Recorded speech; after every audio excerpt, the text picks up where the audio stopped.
What up? What up? What up? It's Rec League Podcast, man. Episode number 85, man. That's crazy. By the end of the year, we might be at 100 episodes. That's even crazier. Um, I appreciate y'all, man. Like I really listening, watching. I appreciate y'all. Y'all going crazy on YouTube. I don't know why. I haven't changed anything as far as putting episodes together. But y'all are really going crazy on YouTube. You want to head over to the Randy Little YouTube channel, throw some of that love over there. I wouldn't hate it. On this episode, I got Eric, Nick, Melissa with me, and we we're right on the cusp of the summer movie season. No big releases have come out that we all want to discuss. Doctor Strange isn't quite out yet. So I was just like let's talk about like 1992, like why not? I ain't gonna lie, it's more them talking about movies that they like. I get a couple reactionary comments in, but this isn't a Randy heavy episode. You know what I mean? Like, I do my thing and I host and all that good stuff, you know what I mean? Kind of navigate. But I don't, for whatever reason, like a lot of movies were brought up this episode that I just weren't familiar with. Wasn't familiar with. It happens. So, let's go. Recently in the theater, we got The Unbearable Weight of Massive Talent, Nicolas Cage, Pedro Pascal, and then The Bad Guys came out from DreamWorks.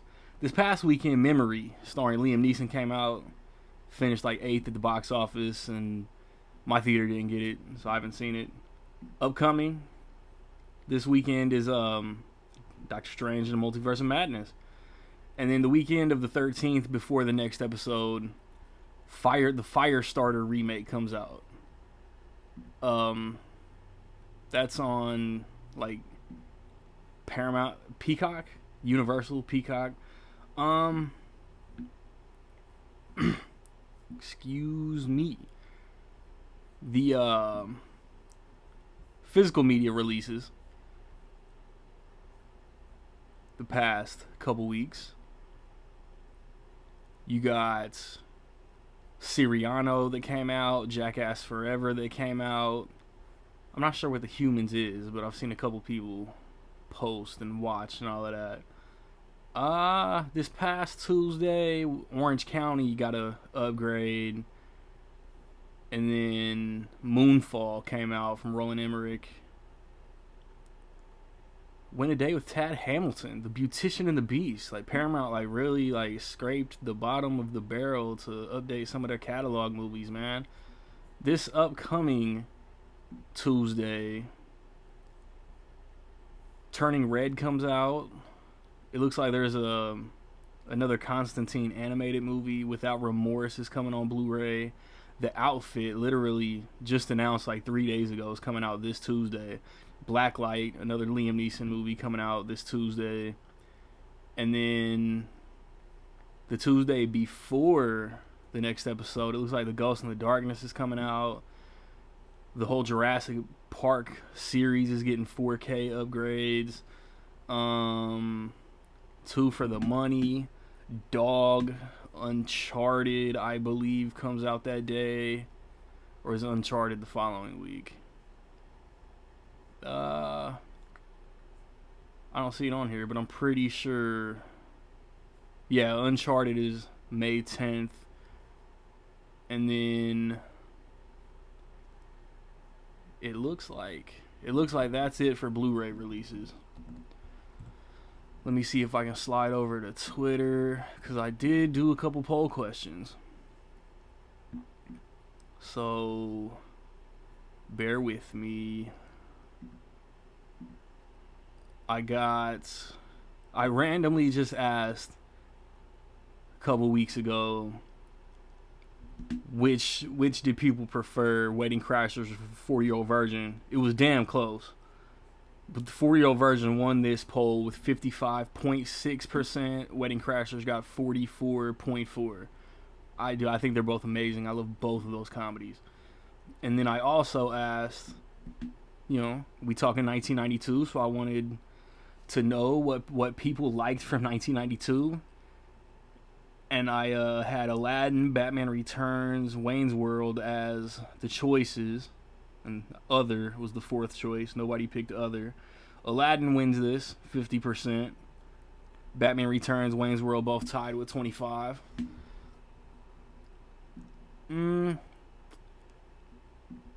So I think that's how we gonna wrap up this intro, man. Stick around. On the other side of whatever piece of music I choose, we gonna talk 1992. It's Rec League.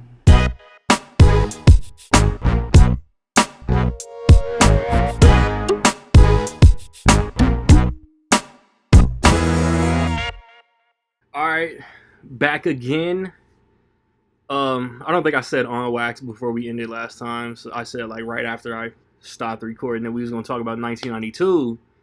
But for like the first time in like 6 months, like some newsworthy shit went down. Melissa, did you watch that trailer? No. Eric, what you think about the Thor: Love and Thunder trailer? I like it. Is that it? Yeah. No. It's it is what it is at this point with Taika Waititi. His Thor is his, and I can't wait to see it. Looks Thor featuring the Guardians of the Galaxy, and I'm all with it. I feel like they're in like the first 10 to 15 minutes, and then they're just gonna dip. Oh yeah. Or I would rather. I hope it's the opposite, that they come in like second or third act and stay around to the end of the movie. See, but he left with them but you're in probably Endgame. right though. Yes. Like he left with he ended Endgame with the Guardians, so he should start this with the Guardians. But if they come back in sense. and we get some as Guardians of the Galaxy, that'd be fun. Mm-hmm. But yeah, as long as they're in it, and of course they're gonna be used, and it's be awesome hearing them speak Taika's dialogue, the Guardians. Yeah, for sure. But yeah, it couldn't be that like he's got the same, like not the same, but he's got the quirkiness like James Gunn has. Right, that's what I'm definitely talking about. But yeah, good trailer. It's got me hyped. I take it as bought. Nicholas, aka Rec League Korg. New Monster 69. Yeah, I didn't like even care. Like I was like, dude, I'm already extremely excited for it. I was like, the trailer could be like the most mid thing in the world, and I'll still be like, but it was pretty great trailer. I liked everything I saw. Like, it's the kind of weirdness I like to see now that, like, we were just talking about Moon Knight, and like, it's the weirdness I don't love. Like, I'm like, and like Eternals has kind of been like weirdness that I don't love. Like, it's like different. Thor looks like the kind of Marvel weirdness that like I want to get back to. Like, same with like Guardians. Like, it's like, it's just weird. That makes any sense? I realized I heard myself say it, and I was like, that doesn't make any sense. It's different levels of weird. Like, I like the weirdness that's not like real self-serious. Like, look how profoundly amazing this is. Like, I like it to be like, look, Thor's got a trucker hat on. Like, how funny is that? Like, I'm like, yeah. Look, it's fine. But like, I think it looks great. I love the posters. I feel like we're probably gonna get more like really wacky posters. I don't know. I like the whole thing. I like the choice of like music. Like, I like the weird like kind of 80s vibes. Fuck it. Yeah, day one. Day for my birthday. Is it just me, or does Natalie Portman in the armor not look like Natalie Portman? I think it's just you. I knew it was Natalie Portman. I knew it was her. As soon as she came up, I was like, hey, look. Academy Award winning Natalie Portman. I'm very hyped for her whole arc. Yeah. Yeah, it's just funny not seeing her around and then she's back. Yeah, I want to know like what they're doing. It's been like 9 years since she was in a movie, which doesn't seem right, but that's true. During Age of Ultron, she was getting her Nobel Prize. Yeah. Wow. She was alive. She was like there, but she wasn't there. So I'm like, what? And then like I want to know like what they're doing with her. I don't want some like comic book nerds like, well, if you read the books, you would know clearly that she. It's like, no, I want to know where she's been like in the movie world. I want to know what brought her to this point. Did she blip? Did she not? Yeah, I didn't she? Oh, did they Wasn't show she her on the like screen? I don't know. You're watching Endgame tonight. You tell us. That's true. That's true. Yeah, that's a good question. Did they have her? I remember he like because he mentioned her on TV and he starts crying. He's like, "We're not even." When he's talking about the ether, yeah. Yeah, but like, does that mean she? An old flame of mine. Yeah. Okay.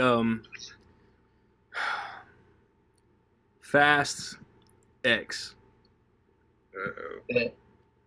Do we want to shit on how dumb of a title it is, and they didn't go with the obvious Fast 10? Your seatbelts. Is it that dumb of a title? Like, it's a better title than F9. Yeah, no. The Fate and Furious. No. F9. I'm still like, when I read that, I'm like, ew. It's still F9. It comes out, when it's not called F9. Because somebody realized that was a the dumb Fast Saga. Yeah. F9. How do y'all like the world we live in where one person has the power to at least put a dent in world hunger, but he buys Twitter? And and I bring that up to say this: Fast and the Furious, the production, which is on pause, still spends $600,000 to $1 million a day until they find a new director to resume production. It's just Vin Diesel better be coming out of pocket. Crazy places where money goes, and you think about student loans and stuff like that. That won't be forgiven. But that also movies, like, who could step in to direct? Like, Eric, you showed us that awkward ass video where Justin Lin was just not down, and Vin Diesel was just like the bully, like forcing him. Oh, you should have sent that to Melissa. I don't know if you saw it. Kids. No, I want to see it now. Send it to you, definitely. Yeah, it's a video. Family. What about family? Come on. Justin Lin was not family. Vin Diesel was obviously genuinely in a good mood in the video, and Justin Lin was the total opposite. Just like, yeah, whatever. Just shut up. Stop recording. Like, so I can gonna be go. The best movie. Yes, it's gonna be an end to the movie. I told these guys like he knew F9 was bad and just did not want to be there. But that's crazy. I didn't know Justin Lin was as old as he was. I didn't know he was 50. Just I don't know.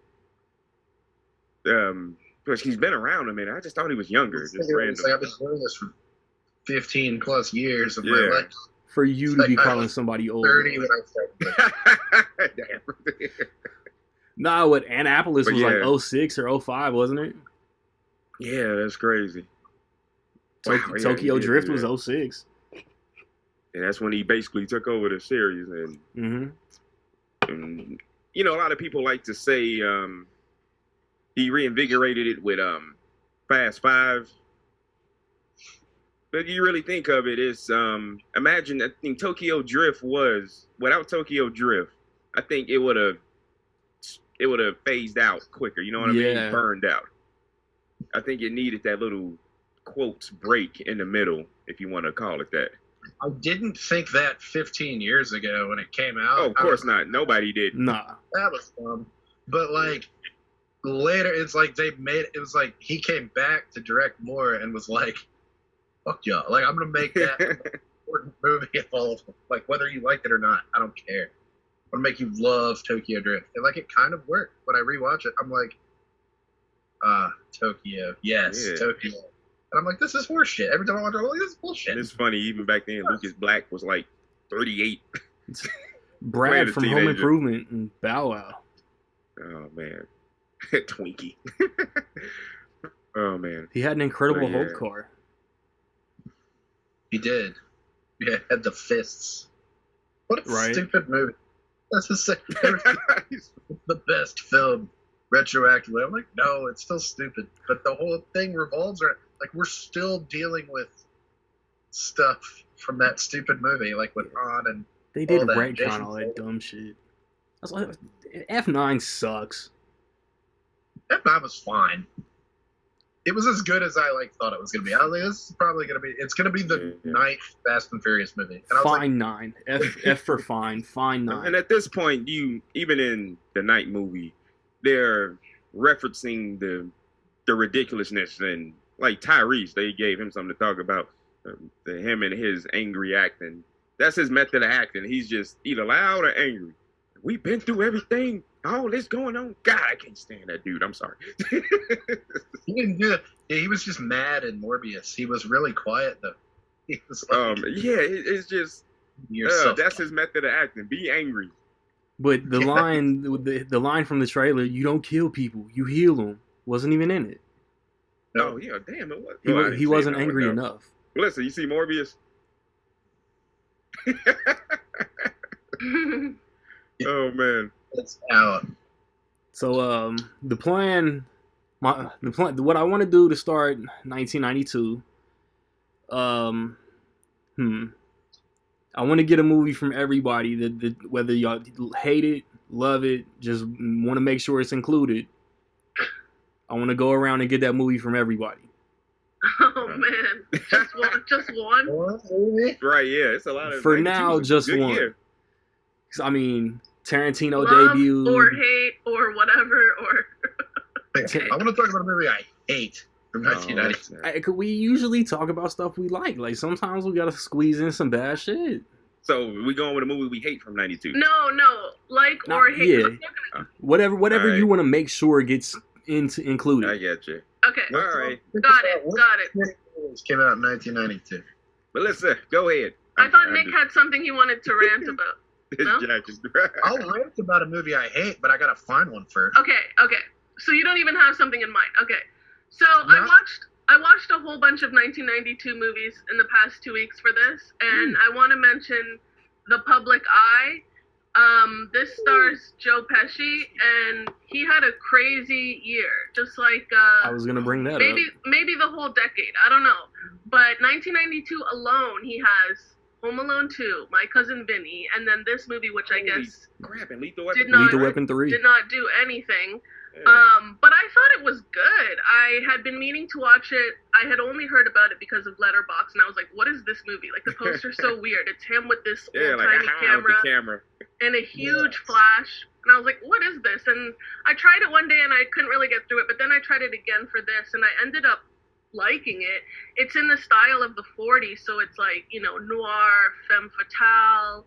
He's actually playing very straight. Like, he's not, the Joe Pesci that's wild from Goodfellas or anything that. Okay. He's actually quite subtle, and his character is quite muted. But it was good, and the style, I mean, just like when I saw Harlem Nights, like the cars, the decor, the set design, everything was great. And Barbara Hershey's in it, and she's wearing these amazing costumes, and that's kind of like the femme fatale love interest kind of.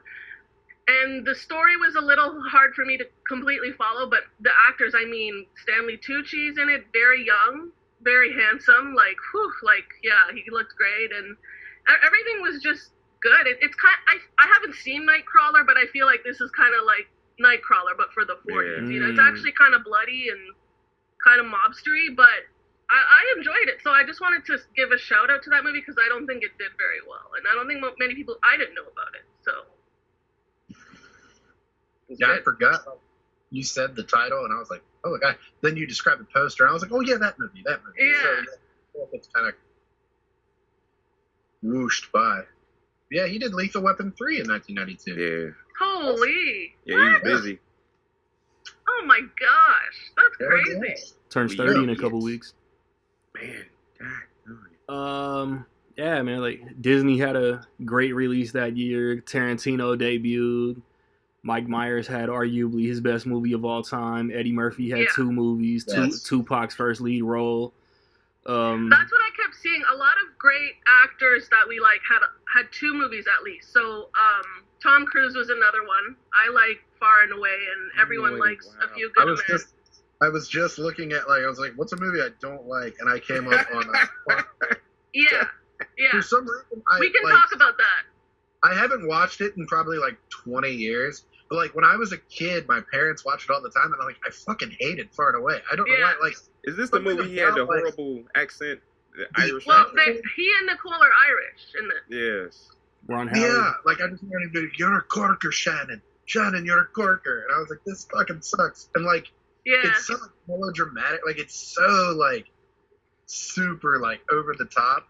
As a kid, I remember watching it I hate everything about this. But I haven't watched it in so long that I can't actually like it. But I can totally see why nobody really likes it. It's the reception is very mid. No one talks about it. The rating is very average, but I like it. But I could totally see it's like Fight Club. It's like Tom Cruise is always fighting these people. It's so weird. Yeah. It's so weird, and they're so Irish, and like Nick says, it's so over the top. But I still like it. I mean, again, costume, set design, it's gorgeous. It's 1890 something, and they come to New York to try to get land, or America, I don't know exactly where, but they come to America to try to get land, and they're supposed to be Irish, and I don't know, they're both hot, and I liked it. Yeah. Motion to have Nick talk Irish the rest of the episode. But yeah, a lot of actors had good. Drew Barrymore kind of came out, and there's a lot of actors we had at least two good movies there, so it's crazy. Oh man. Yes. You said Eddie Murphy, right? Yeah. Boomerang, I got a Distinguished movie. Gentleman. Yeah. Talk about it, Eric. Man, I don't know if I want to talk about Eddie, and that's funny. There's another actor I'm sure none of you have thought of, the two movie thing, and two childhood favorites, and you could watch it as a double feature. These movies are they're similar, but they're not. So I'm gonna say the actor's name, and his personal stuff is his personal stuff. I don't even know if y'all know about it, but anyway, Jeffrey Jones. Oh yeah. Was in two movies in 1992. They weren't big hits, but they went on to be cult favorites because HBO played them 1,800 times. Yeah. So double feature time. One, Stay Tuned. Yeah. And the other is Mom and Dad Save the World. Mm-hmm. Yeah, you ain't young with that.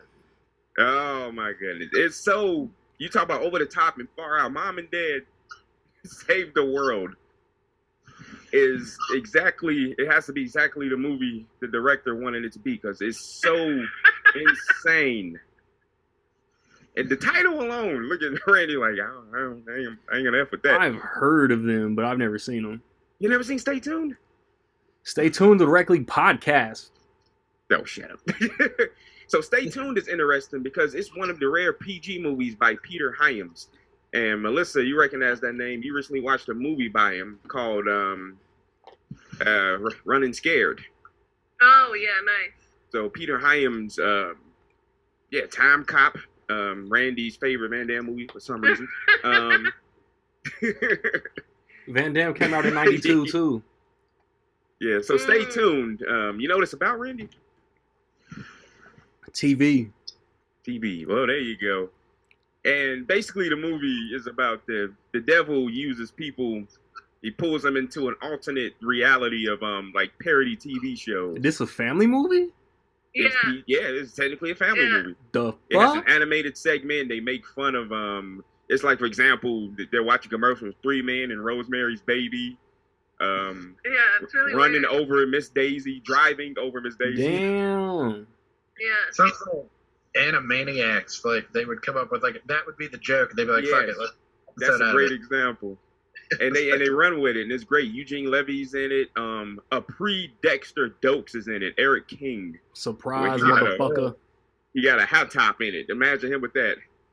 Who are the two stars, Eric? John Ritter. Yeah, And, that's what John Ritter's the male. I forget the female. I was just thinking is that the one with John Ritter? Because thank you. Yeah, that's definitely it. Yeah. But yeah, I apologize for forgetting. It's okay. My friend, she's I think she's exactly your age, just a few years older than me, and she's like, I watched that throughout my entire childhood, over and over again. So yeah, I really wanted to see it, so I tried it. I was like, this is so weird. And it's actually on Blu-ray. Oh, wow. It was in high demand. We can't get True Lies or The Abyss, and they put that on Blu-ray. The WB archive. I saw Mom and Dad Save the World. A lot of people were talking about that on Letterboxd, so I was like, okay, I'm gonna finally watch this, and I watched that one too this week. John Lovitz is like the big villain. It's so funny. Oh my goodness! He's like the alien king, I guess. I don't know. It's so weird. I can see that. This is John Lovitz at his peak. John Lovitz. Yeah. This.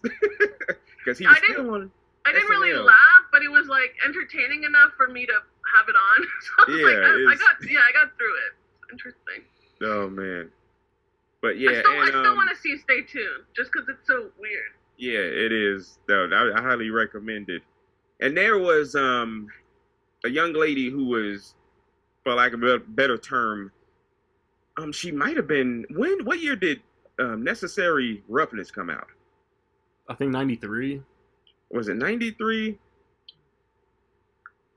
So she was a supermodel, and she went into acting, and she was in Mom and Dad. Kathy Ireland. Oh yeah. She was in Mom and Dad Save the World, and I'm not sure. She only had a tiny part. Though. Yeah, 91. Necessary Roughness came out, but anyway, definitely those two movies, a good double feature. Mom and Dad Save the World. I don't know the availability. I bet it's hard to find. Nobody knows about it. Well, they are HBO properties, right? So maybe. Yeah. And there's still a lot of movies they don't put on HBO Max. Yeah, it's terrible. They should.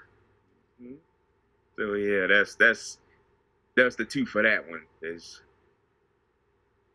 Ooh. Yeah, and I got a little bad movie too. World is on HBO Max. Oh, really? There you go.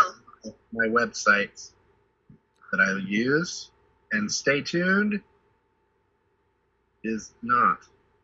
Of course. It's no one. Yeah, like Randy was like, this is a family movie because when I started, I was like, this is what my best friend watched 100 times growing up. Like, it's so weird. It's not exactly like easy to watch or simple. The little picture that comes up on Stay Tuned looks insane. Man.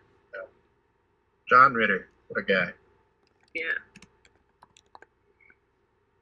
Yes. So what else you got for us, Randall? Yeah, Randall. So how y'all gonna do me? Randall. We did the assignment already. So how y'all gonna do me?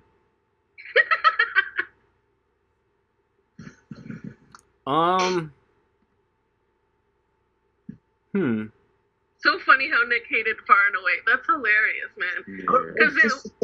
As a kid, like, it would be on.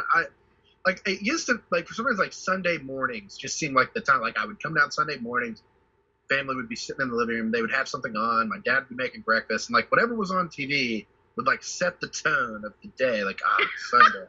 And, like, I would come down and they would have Far and Away on. I'd be like, God, it's such a long movie. It's not even, like, it's long, it's slow, it's sweeping. Like, it's funny that they watch that to unwind. It's, like, it's so funny.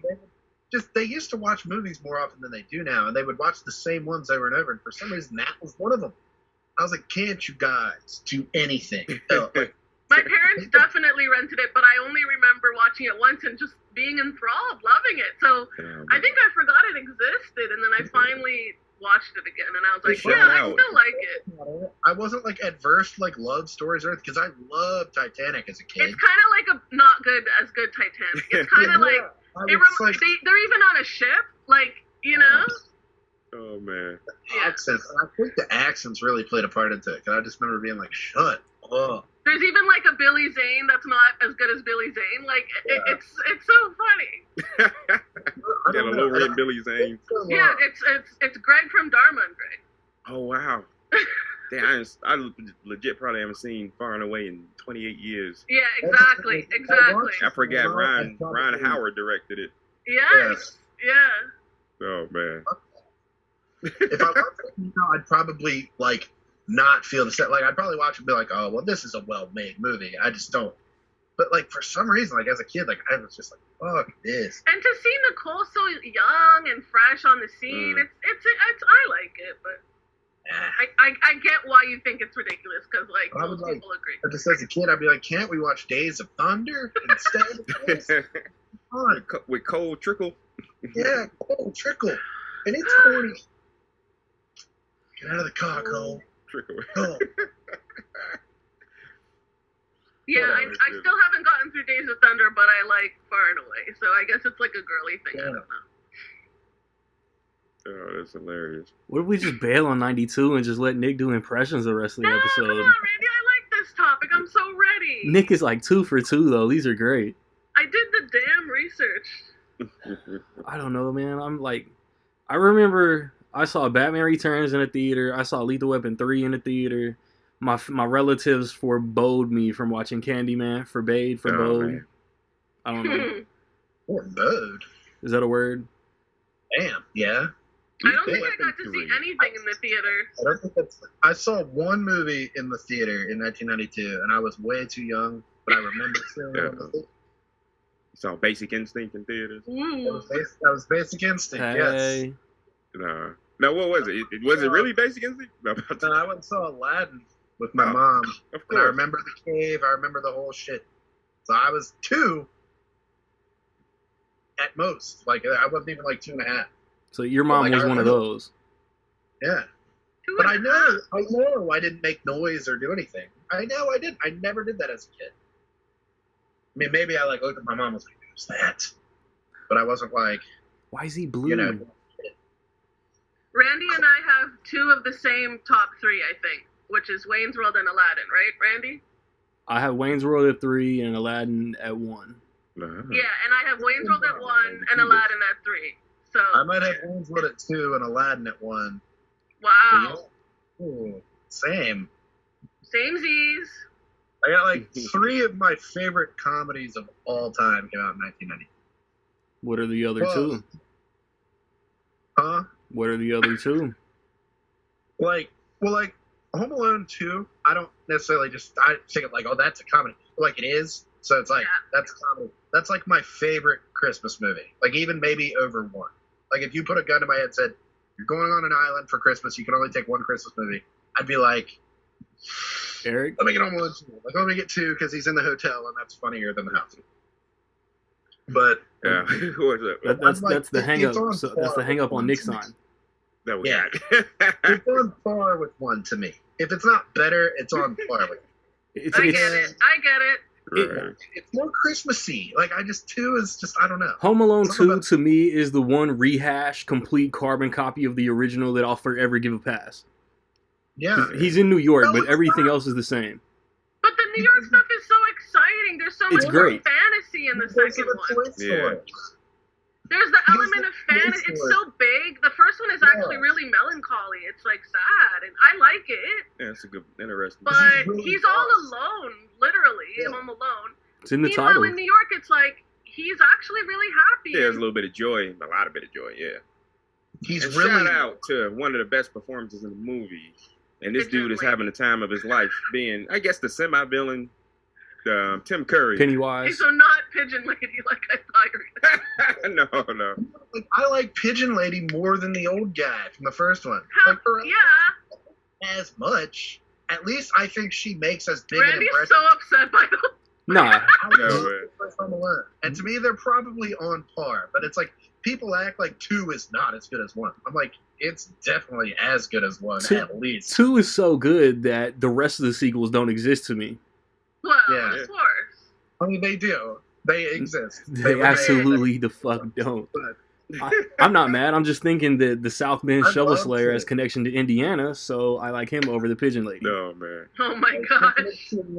Makes me happy. I think And- like Marv and Harry are funnier in part 2. Like Yeah. the flutes and the like all that. Like the electric thing with him turning into a skeleton is the funniest. Yeah, it is. It's so good. And that too, the one upping on the traps. Yeah. Yes. Yeah. And just the even He if has- they recycle the same thing, they kind of boosted up. Like in the first one, who's Joe Pesci, Marv He's Harry. or Harry? Yeah, him just slipping onto his back off the stairs, and then him the slipping off the ladder thing onto the Oh, bro, like the street below. Joe Pesci thought that he had the paint cans figured out, and then that beam comes. Yes, yeah. I'll get him. That's so funny. And like it's so idiotic. No, let me rephrase that. It's not idiotic. It's crazy. The brick scene was one of the most hilarious things. Suck brick, kid. Funny. And he's trying to warn him, and that's just nice out of left field. You think he's really gonna get hit because you're trying to warn him, then Mario get hit. It's so funny, and the hotel, the whole thing with the people in the hotel, like with the movie, like the tape. Yeah. Love it. Rob Schneider, all that stuff. Yeah. Oh, love you. That's I was about to say something mean, but that's not. I was about to say even Rob Schneider is funny. That's not. Yeah. You were here last night too, wasn't you? Yeah. And you were smooching with my brother. Duncan. Yeah, I like both too a lot. I'm sure many people would agree. But yeah, I know Randy always says it's a kind of a carbon copy, but to me they're just so wildly different. I don't know. Yeah, I think they're different. Like I don't think it's like I think they The perfect like James Franco meme. But he's not home. When it comes, that's the best description I got. That's in my top 5. What? The James Franco meme. That's in my top 5 favorite memes of all time. But different. But still the same. I gotta see it. I don't know that one. But it's like it's the formula. They said we have to like do the same thing as the first, but like it's different enough. Like he's not at home. They didn't leave him at home again. Yeah. You know, it's although like the only thing about this one that's so stupid is the airline. It's like there's no way like they would just be like, all right, we'll go find it. They'd be like, sir, is this your son? He'd be like, no. They'd be like, oh shit, and then they would have to figure it out from there. Like that would fall on them. Then there's no movie. Using logic erases the whole movie. Yeah. I don't care. And you know what? I forget. I was talking about another movie. People forget I started traveling very young, and pre 9/11, like traveling by plane was so different. You can, if somebody was dropping you off at the airport, somebody could literally walk to the gate with you. Yeah. Even if they weren't getting on a plane, and it's easy. It's hard to see, like, from younger people how the confusion would be back then, but a lot of this stuff would easily happen, like him getting separated, and it's so many people, and even just the people flying alone and their friends can't come with them. Imagine that plus people, just, you know what I mean? It's a lot of people. And have y'all ever had to run through an airport? Yeah, no. Of course. It is never again. It's just like. It's just like Home Alone. It's hell, yeah. Yeah. To make a connecting flight, I'm like, why would y'all do this? They always delay the first one, and then the second one's early. The second one, man. Don't even get me started. Yeah, exactly. Like, oh, man, and them bumping into each other. That's how you be, just running, trying to catch your damn flight. Speaking of airplanes. I think parents were more cavalier 30 years ago. Like, it's just, everything will Passenger work out. 57 was also 1992. What's up, Randy? So speaking of airplanes, Passenger 57 was also 1992. Ooh, oh, yeah. Yeah, good old I always think of that line in Bad Boys, Randy. Martin references it. Oh, man. And Driving Miss Daisy, too.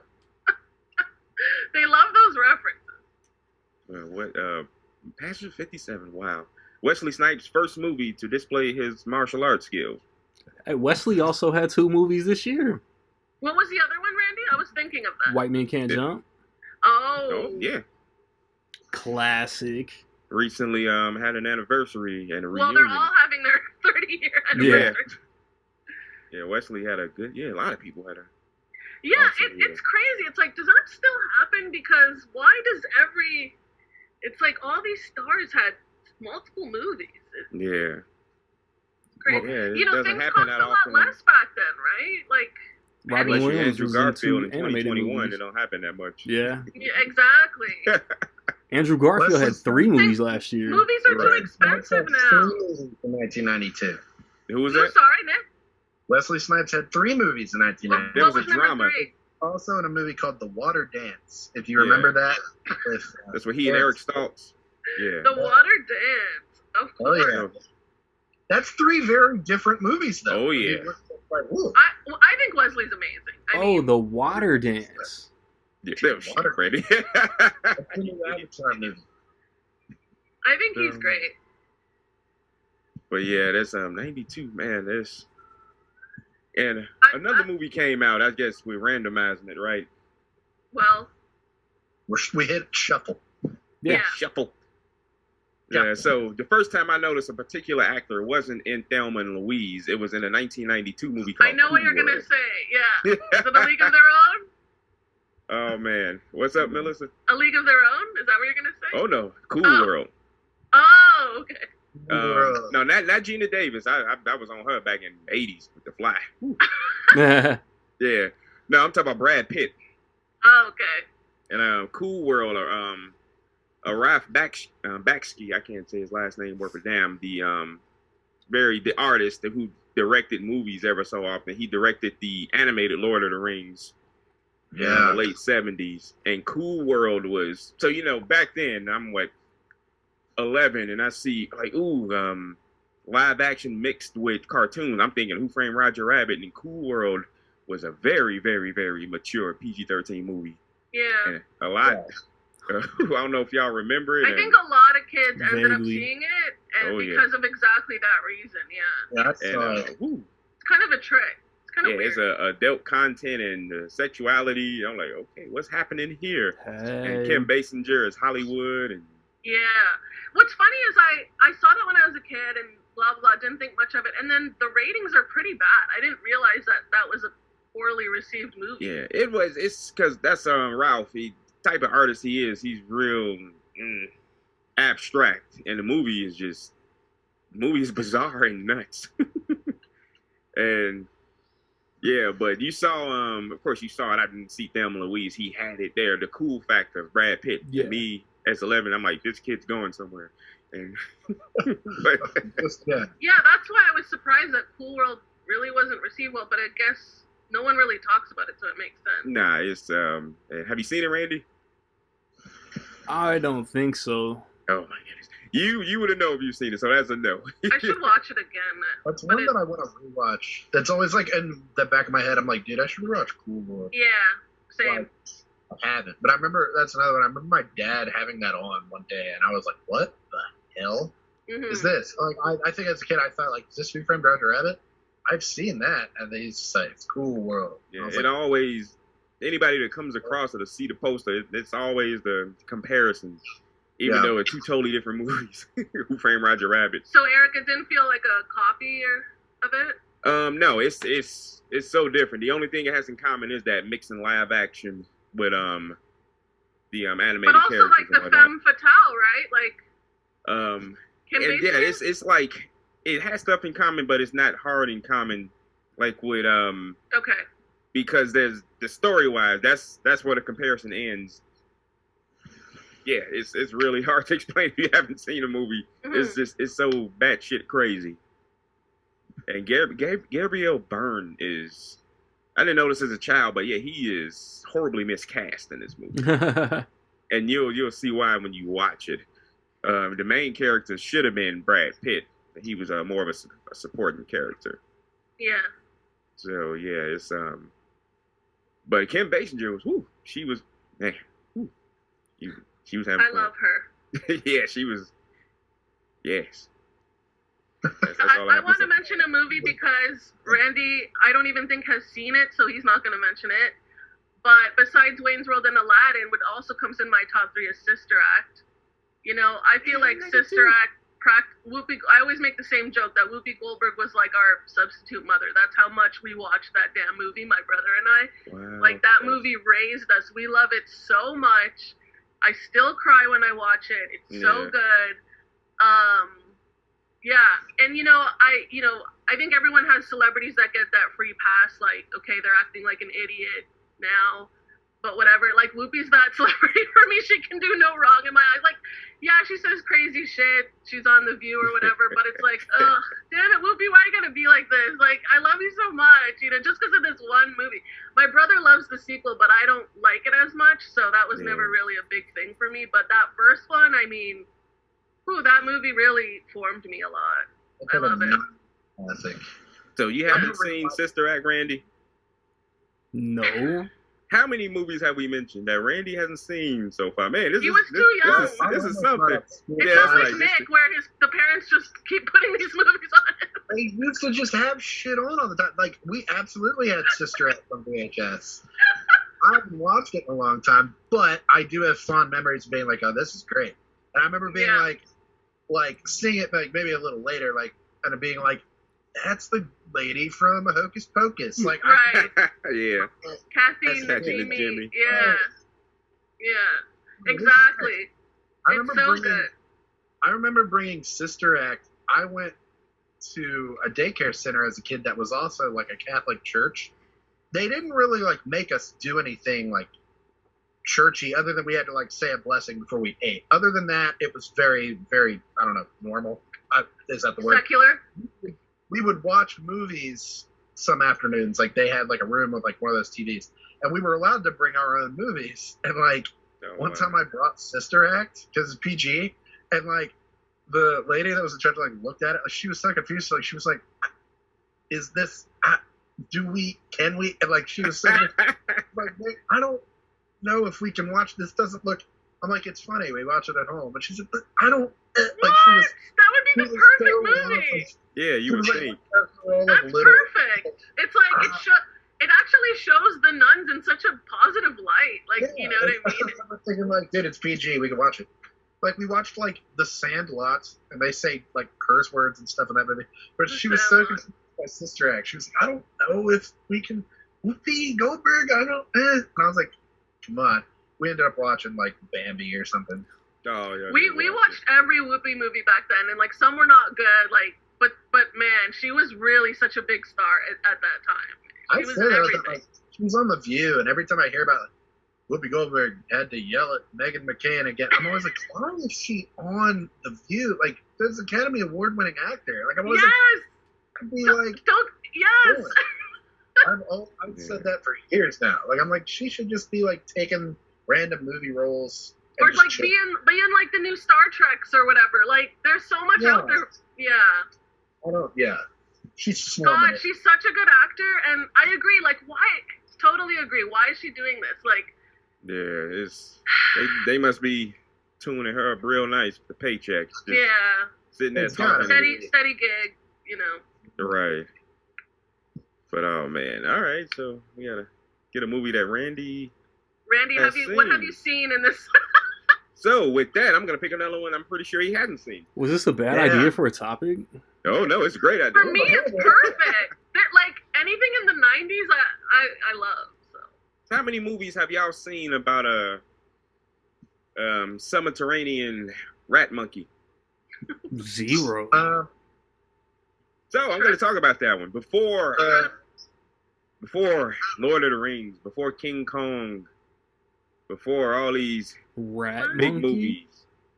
Peter Jackson was an independent filmmaker from New Zealand making crazy horror comedies. And this one from 1992, depending on where you live, we live in North America. So it's called Dead Alive here. And the New Zealand territories, it's called Brain Dead. Yeah. So it's essentially a zombie movie. Is that this one? What's that? With the guy with the thumbs up? Is that it? No. There we go. The poster where the eye coming out of the mouth, face, and there's like a little skull. You've definitely seen this poster. And it's the movie, and still, I think it has a Guinness Book of World Record. It's the goriest movie. Oh no. Meaning the actual amounts of fake blood used in the movie. It's mostly like comic though. Like, it's very dark comedy. It's more like let's just see how fucked up we can do it. Like make this like the and it's crazy. And Peter Jackson is preparing a restored 4K version of the movie. But it's not even a spoiler. It's nothing like seeing it for yourself. Like the protagonist of the story takes a lawnmower, holds it upright where the blade is going, and then he just goes and literally mows down everybody, all the zombies in the room, and it's blood and guts and thick gore. And The Lawnmower Man, that's also 1982. Oh, that's funny. Yeah, but I recommend this movie. It's Peter. I want to see this Peter Jackson with the money he has access to now. Yeah. I wish he would go back to his old school, like Peter Jackson would, because after Heavenly Creatures, he kind of flipped his filmmaking style. a bit. Great movie, but yeah, he never went back to his independent like Dead Alive, and I forget the movie with the puppets that he had. Meet the Feebles. Meet the Feebles, man. I want to see that Peter Jackson with the $100 million budget. Is it like Guillermo del Toro type of thing? It's a little bit like, Peter. He wasn't as laid back as Guillermo. I feel like Guillermo del Toro still has his like style, like his independent sensibilities. Yeah. Yeah. Peter Jackson. Like if I watched The Lovely Bones, I would never think, oh, this is the guy that did Dead Alive. Exactly. That's the thing. It is. He just Guillermo. He still has that. I think Nick puts it perfectly. If I watched Nightmare Alley without knowing who directed it, I'd be like, yeah, you can see it. And I'd be like, yes, you got it. But yes, put that movie on your list, Melissa, so you can see. No way. What? It's nasty and disgusting. I know you want, and or like he watched like Evil Dead or something like that and was like, I can do better. Like he was like, this is good, but we can do better. Like he was like, we can make this wackier and more bloody and like weirder. I don't know. It's not as good. It's not as good as Evil Dead. Nah. I'll say that for everyone to hear right now. Speaking of Evil Dead, are we just shouting out things? Yeah, go ahead, Nick. Oh no, yeah, Army of Darkness, right, Nick? Army of Darkness came out in 1992. Mm-hmm. No, it kind of did, but it came out wider in 93. Yeah. It came out in 92. It's not as good as the Beds. Universal went on this little spending spree of buying up properties from the 80s and making sequels. They did it with Phantasm, they did it with Evil Dead, and a couple of other movies. Oh yeah. Yeah, that's the reason it's not called a Evil Dead 3. It's called Army of Darkness because they wanted it. They gave him a sequel, but they kind of wanted it to exist as its own thing. Yeah, those titles, man, trip me up. It's so confusing for me. Yeah. But So it's like a Jason Goes to Hell kind of thing. Yeah, kind of like that. But yeah, Army of Darkness. Randy, have you seen Army of Darkness? we know the answer. Go on, Randall. I think Randy would like Army of Darkness. I don't know if he would like Evil Dead 1 and 2. It's like demons and shit. Oh, it's not demons. But isn't it like a comedy? It's Sam Raimi's. It's. I'll see Bruce Campbell next Friday. Oh, you know he's in Dead it. isn't a comedy at all. Like the you first know he's one. in it. Oh, whoops. Isn't funny at all. No, it's not. It's hard horror. The first one. Yeah. Oh, wow. Evil Dead 2 is like the funniest movie in the world. Like Evil Dead 2 is just better than Evil Dead 1. They were like, what if we did the same movie, but made it funny and like weirder and like better in like every way? Yeah, and Sam Raimi. That's when he found himself as a filmmaker, definitely. Because If we make it again and it's Evil Dead 2. Yeah. Evil Dead 2 That's is why better. I can't see. I get all of these mixed up. I don't know. Army of Darkness, Evil Dead. I'm looking like They're the same section. how many They're all in the same franchise? Yeah, Oh, it's yeah. 1, 2, and 3. Trilogy. are Tarantino and Fincher like the two best still active directors that dropped their first movie quotes around Alien 3 in 92? I'm saying only one of those movies was good. Yeah. And then the I don't other have one an- you can't really blame because he just got railroaded and they threw him under the bus. That's what I'm saying. Like Fincher has disowned Alien 3, but it still came out and his name's still on it. True enough. Yeah, the story behind that movie is so intriguing, and they were literally like they dropped a teaser, and the teaser they didn't know what they were going to film. The teaser said something that wasn't even. It was supposed to be on Earth, according to the teaser. Yeah, look it up. You'll see it. It's the dramatic voiceover. They're gonna finally come to the place where, and it was so. From it was supposed to be on a wooden planet to they started shooting without the second and third act finalized. Yeah, Fincher, he was just, And what's his name? Walter Hill was originally supposed to direct it, and he dropped out and stayed on as producer, and he went to direct another 1992 movie It was real cold because there was a lot of ice in there. Iced tea, Ice Cube. The movie Trespass. William Sadler, Bill Paxton.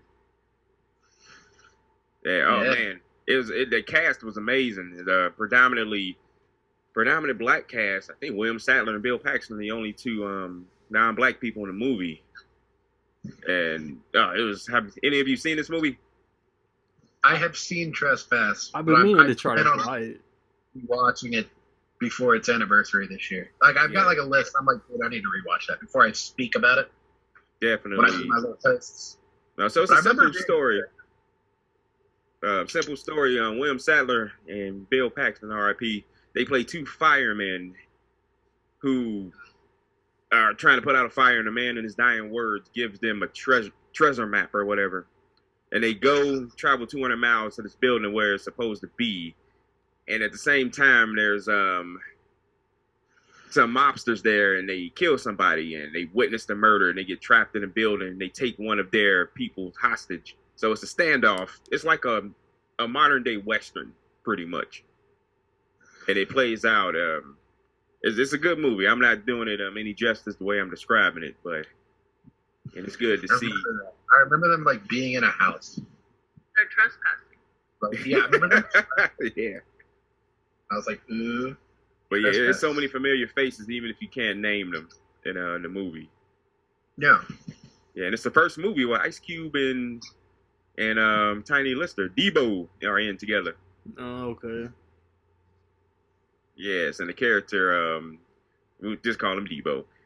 Yeah, his character trait was wearing metal cleats and bashing people's face in. Yeah, but they don't show it, Melissa. Don't worry. But they only describe it. But no, you'll like it. It's a good suspense movie, good thriller. There we go. Yeah. But yeah, it's not as good as Juice. Is that 92? Oh yeah, Juice was 92. Mm-hmm. I've seen Juice.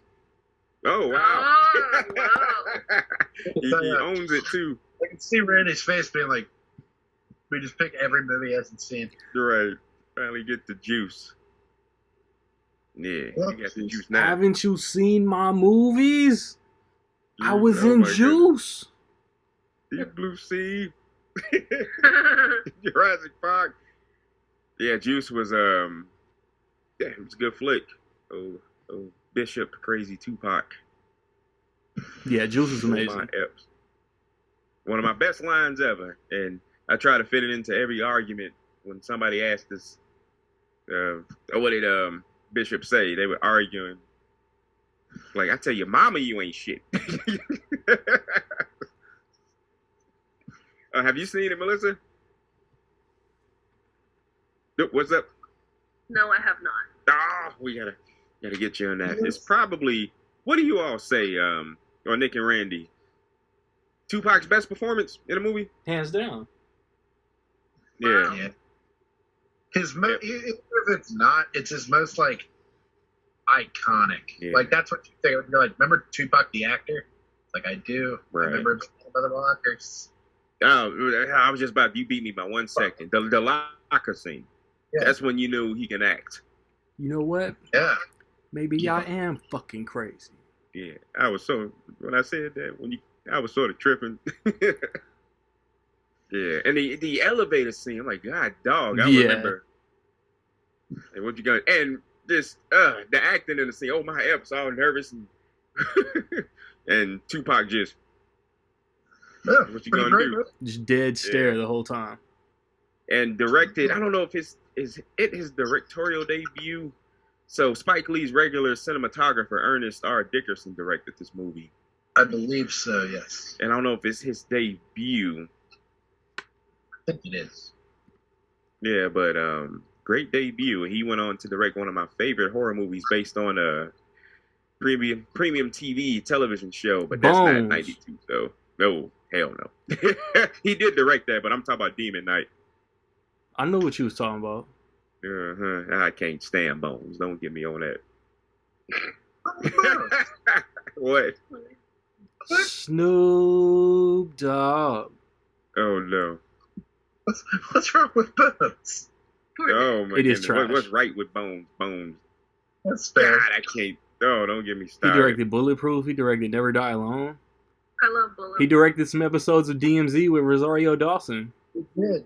I said that when I did my little thing. I was like, well, why did this show get like no? It's kind of on, and I was like, wait, I like everyone involved with this. It was pretty good too. Yeah, but that's funny. Ernest R. Dickerson, he had an interesting one. He directed Juice, and he was the cinematographer for another 1992 movie. Malcolm I X, was about to say directed by Malcolm Spike X. Lee. Far and away. So yeah, far away. But yeah, so. Oh man. So yeah. Speaking, Melissa brought it up, and we never went back to it. Let's go back to it when we come back from the break. So the movie out. No, go ahead. All right. Before we took that little break, y'all was talking about coming back around to something that was mentioned earlier. Yes, that Melissa mentioned. A League of Their Own. Yeah. Classic. Baseball. Yes. Randy. Tom Hanks. I have it on the shelf. I haven't seen it. Leave me alone. Oh my goodness. It's on my shelf. I intend to eventually watch it. Okay, the best thing, one of the best things about this is Tom Hanks being an asshole. Love it. Love it, love it, love it. And I always think, why didn't he do this more? Yeah. And I was reading all this trivia about this movie. I don't know if this is true. This is what IMDb claims, that it's his favorite movie that he's made. But like, Wow. and I always joke that like, he's so obsessed with World War II, and this is another World War II movie. Oh yeah, that's true. Because there's no crying in baseball. There's so much good shit to talk about with this movie. Like, I love Madonna in it. I love Rosie O'Donnell in it. And I mean, how many movies can you say? You know, well, Sleepless in Seattle was another good. But anyway, and Tom so Hanks. good. I say he's was snubbed for a support nod for an Hell Oscar. yes. I think Hell this yes. is a fun and Hell awesome. Yeah. Oh man, Randy, I can't believe you haven't seen this movie. And I think Lori Petty, Gina Davis. Lori Petty, yeah. Like, they could have all been nominated. Yeah, There's not one Oscar nomination for this movie. Isn't that insane? Yeah. It's crazy. Not even like Penny costume Marshall, design or directed anything. Yeah, Penny Marshall. Yep. It's one of those. Her daughter is Betty Spaghetti, or one of the players. Wow, that's and it balances. It's real. Well, it's hard to do well to balance comedy and drama. And I remember And there's sports. a scene. Yeah, and there you go. It's a crazy there's so much. Yeah. combination. It's not a spoiler. Like Melissa mentioned, the movie's during wartime, and that's why what happens. And but there's a scene in the movie. So during wartime, they would then the men would be serving, and when an unfortunate happens, they get a letter. Yeah. And there's a scene in this movie.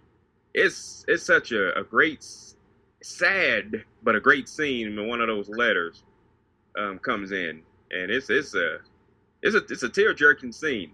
Mm-hmm. But it's a great movie. Yeah. Definitely. It's so good. Mm-hmm. Every actor is so good, and they really seem like capable baseball players. It's crazy. And speaking of, John everything Lovitz about is in this movie, isn't he? Yeah, exactly.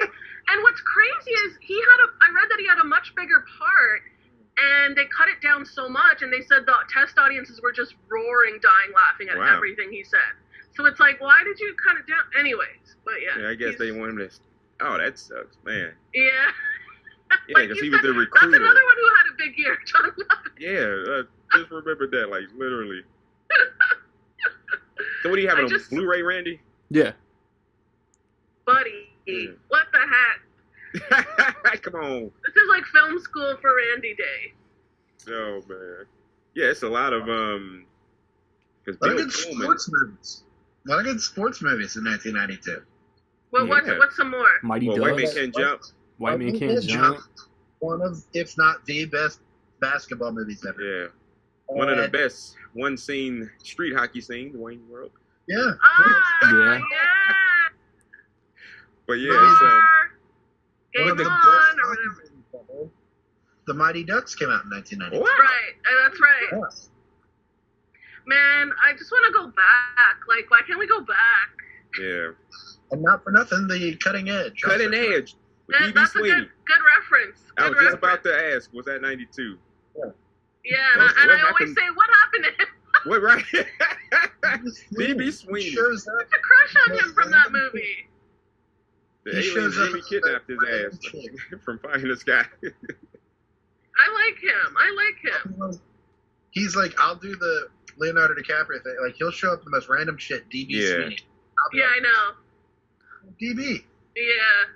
Yeah, he's like, He should have been a big star. I don't know what happened there. yeah, he's Trust one me, of every the. girl my age adored him from that movie. Like, you know? Yeah, Wasn't he in it's- that movie, Randy's son? Remember that movie? Was it Captive State? The movie about the aliens? Wasn't he in that? Was he? Yeah, I think you guys talked about it on a podcast, Nick, and you said you like it, right? No, it wasn't Oh. good. No, yeah, Captive State is ass. Oh, okay. I mixed it up with another one that you said was like a little too real or something. That was one of my things. Like, it was like, oh no, he was in Fire in the Sky. yeah. That's the best movie of all time. He Okay, is in I'm Captive gonna, State. I'm gonna put these in my phone. Oh, you'll hate Fire in the Sky. And by that, he means you'll love it. Yeah, no, it's the scariest movie of all Yeah, time. it is. When That's the one that you said was like too real, right? It is literally It's very the scariest- intense. It's so, yeah. It's so like, I believe, that didn't come out in 92? No, 93. shit. Yeah. I believe But even as a child, scared to death watching it, I went back and revisited when we talked about it, and it's still really it's still damn like, intense. there's nothing like it Yeah. anywhere else. There's no other alien account like that. That makes Yeah. me think like this really happened to this guy. He didn't Yeah. make this up. No one else has ever described something so We- weird and We horrible. talked. I wonder why we brought that up in another podcast. That's so funny. DB I don't Sweeney remember is what in they would Captive talk about. State. It's so scary. It's coming out on Blu-ray for the first time soon, and I'm Good. gonna buy it and never watch it because I'm scared. Anyways, Randy, you have to see A League of Their Own because Tom Hanks Mhm. is such a dick and it's great. I love will. it. Yeah. It's like a classic. Yeah. I haven't watched it front to back in quite some time. Also, Mr. Baseball and The Babe also came out the same year. Wow. Mr. Yeah. Baseball. What the? Who the? Tom Is that, I was Selleck, about to say, right? is that Tom Selleck? Wow. Yeah. That Japan. movie. Tom Selleck in Japan. That's all I remember. Wow. Ladybugs with Rodney Dangerfield. Also I love Ladybugs. Thank you for bringing up Damn, that's Ladybugs. 92. R.I.P. That's one of my Wow. childhood favorites. I want to say Ladybugs, and I know it's not really a sport, Encino Man. Those are like two of my childhood favorites from Still 1992 that I 92? want to shout out. Yeah, Brendan Fraser, A Star is Born. Hello, everyone. Also in School Ties in 1992, which also Nice. Nice Yeah, reference. man, these actors in these double roles. And Yeah, speaking of actors playing an asshole, Matt Damon in School Ties. I don't think Yeah. I've seen this. Ooh, it's a crazy movie. So That's you know what another one that- so you don't know what it's about, Melissa? School Ties. I've seen Dead Poets Oh, yeah. Society. So, I Brendan get those Fraser- two mixed up. There you go. There It's is the iconic. Watch the trailer. There's everybody who's familiar with the movie remembers the one scene. He's standing out at the university in the rain, and because he's hiding his religion because he's Jewish, and this is in the Oh. 1950s, if I'm not Yeah. mistaken, but 40s or 50s, probably 40s, and the cast is like. It's one of those casts. Like, it's like every young actor. Like Matt White Damon, Swan. Ben Affleck, Cole There's a- Hauser. Hauser. Yeah. Cowards! And it's a crazy line. Like Matt Damon, when I don't want to spoil it, when he's in a car, and you know which one I'm talking about. Like you're still. I'm like, man, Matt Damon was an asshole. Always be a prick. That's so funny. I didn't realize that they were so prominent back then. Yeah, Yeah, it's kind of like Sin of a Woman and like School Ties are like the same movie. It's like they took the same cast and were like, here, go over here. Oh, there's so many of those. With Honors, Dead Poet Society, like. Is that what I'm thinking of? Yeah. yeah. Like Brendan Fraser, kind of. I like Brendan Fraser as much as everybody, but like everybody like looks back to oh he did The Mummy, he did George of the Jungle, I'm like, yeah, those were kind of stupid though. Like when it first came out, he was like Serious. the guy. Like School Time was like a serious movie, like a serious movie to the lead, and he really did it. And then he would go do Encino Man and like Airheads. I was like, oh, this guy's got range. And then he kind of gets. And he was so hot. Dudley Do Right. Yes. Like he was so hot. Yeah. I gotta give it to him. He got in good shape for George of the Jungle. Oh yeah. Even Encino Man. I mean, he was just young probably, but damn, like the caveman. Nah, he got chiseled. He got in insane shape for George of the Jungle. Even by like any standard. Like when you show any before and after thing, like this is him before. I'm like, nobody's gonna look like that in their after. Like, and he was doing that back then. A lot of actors who weren't doing that for roles, who like getting into that tremendous shape. I mean, it's before like Hugh Jackman was doing it, and it wasn't a thing back then. And if you wanted to do it, the actor was going to do it on his own. So I'm assuming that's probably what it. Well, I'm sure he had to look the part. He was had like Tarzan basically, but George of the Jungle. But yeah, no, yeah, give him credit. George of the Jungle, the cartoon character didn't even look like that. He definitely. They kind of made him into this like Adonis guy. Yeah. He really was. They even put like oil and shit on him. Like it was so unnecessary. But it was and like the hair and everything. My family loves the Mummy, Nick. It's so funny that you're like, that's not good, but it is. I like it. I'm just saying, like, people look, it's like, Brendan Fraser was great in The Mummy. I'm like, I guess, but it's like silly. But I was like, you really look back to the early 90s, he was doing he was like the guy, really substantial. He was so hot back then. And he kind of fell off doing that for a while. That's crazy. Like for every movie one of you named, there's another movie. Oh, this actor was in that. And I just found out another one. Just got reminded. Weird. Ladybugs. Jonathan Brandis was also one of my favorite movies. Sidekicks with Chuck Norris. Top dog. Yeah. I love Ladybugs. I don't know Sidekicks as well, but I know everyone liked it back then. Yeah, I definitely recommend it. And Ladybugs was, it was, Rodney Dangerfield and one of my favorite jokes. Yeah, what's that, Melissa? Jack Hay is like his sidekick. Oh, yes, his assistant or whatever. But one of my favorite jokes that I wouldn't get as a child and I also get as an adult. So, Rodney Dangerfield they're looking to move into this apartment or house or whatever. And his wife is trying to convince him. She's like, look at it, honey. It's 2 stories. They're like, yeah, it's 1 story before you move in and another story after you do. And I didn't get that as a child. No, as an adult. I totally forgot that. That's so funny. Really, really good Rodney Dangerfield. That's so funny. Yeah. I tried his other movies and I can never get into them, but I love Ladybug. Even the stupid, just like childish jokes works when he delivers them. And Jack A was talking to him like I don't know why you want to get into this. Why you doing this soccer thing? Like, I don't know what to tell you. Then he opened up the back of the minivan and there was a bunch of soccer balls. He was like, I don't know what to tell you, but I got a lot of balls. But yeah, it's just silly. And I love Jonathan Brandis. Like he was like the dreamboat for everyone my age. Like he was. Oh, he's so cute, and he was in a lot of movies back then. Yeah, and it's Quest just and all that. Yeah, Hollywood is unfortunately. Yeah, R.I.P. Jonathan I know. Brandis. I know. It's terrible. But yeah, that's another good example. That's so funny. But definitely recommend. The availability has got to be low for sidekicks. I would just assume. People love that one. I always see it pop up in those childhood lists. But man, I have to name another movie. It's an action movie. This is probably my ass. This is God dog, and I'm gonna say it. Objectively, all around, this actor's best work. Acting. Time Cop. Story-wise, oh no, there's not Van Damme. I know where he's going. And that's 94.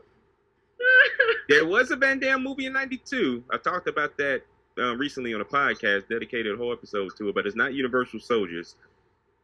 Under Siege. That's right. Yeah. Steven Seagal. I should have known. Far and away, hands down, his best movie.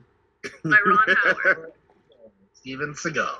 Oh yeah, Tommy Lee Jones, Gary Busey, and what's her name? Erica Eleniak, if I'm pronouncing it correctly. Close enough.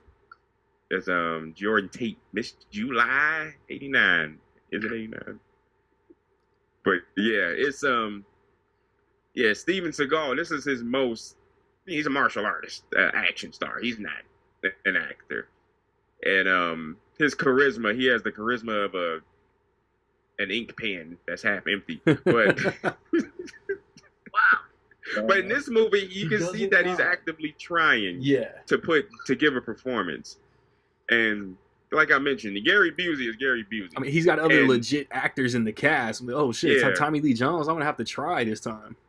And Tommy Lee Jones and Gary Busey in the same scene together. It raises the level. Yeah. Yeah.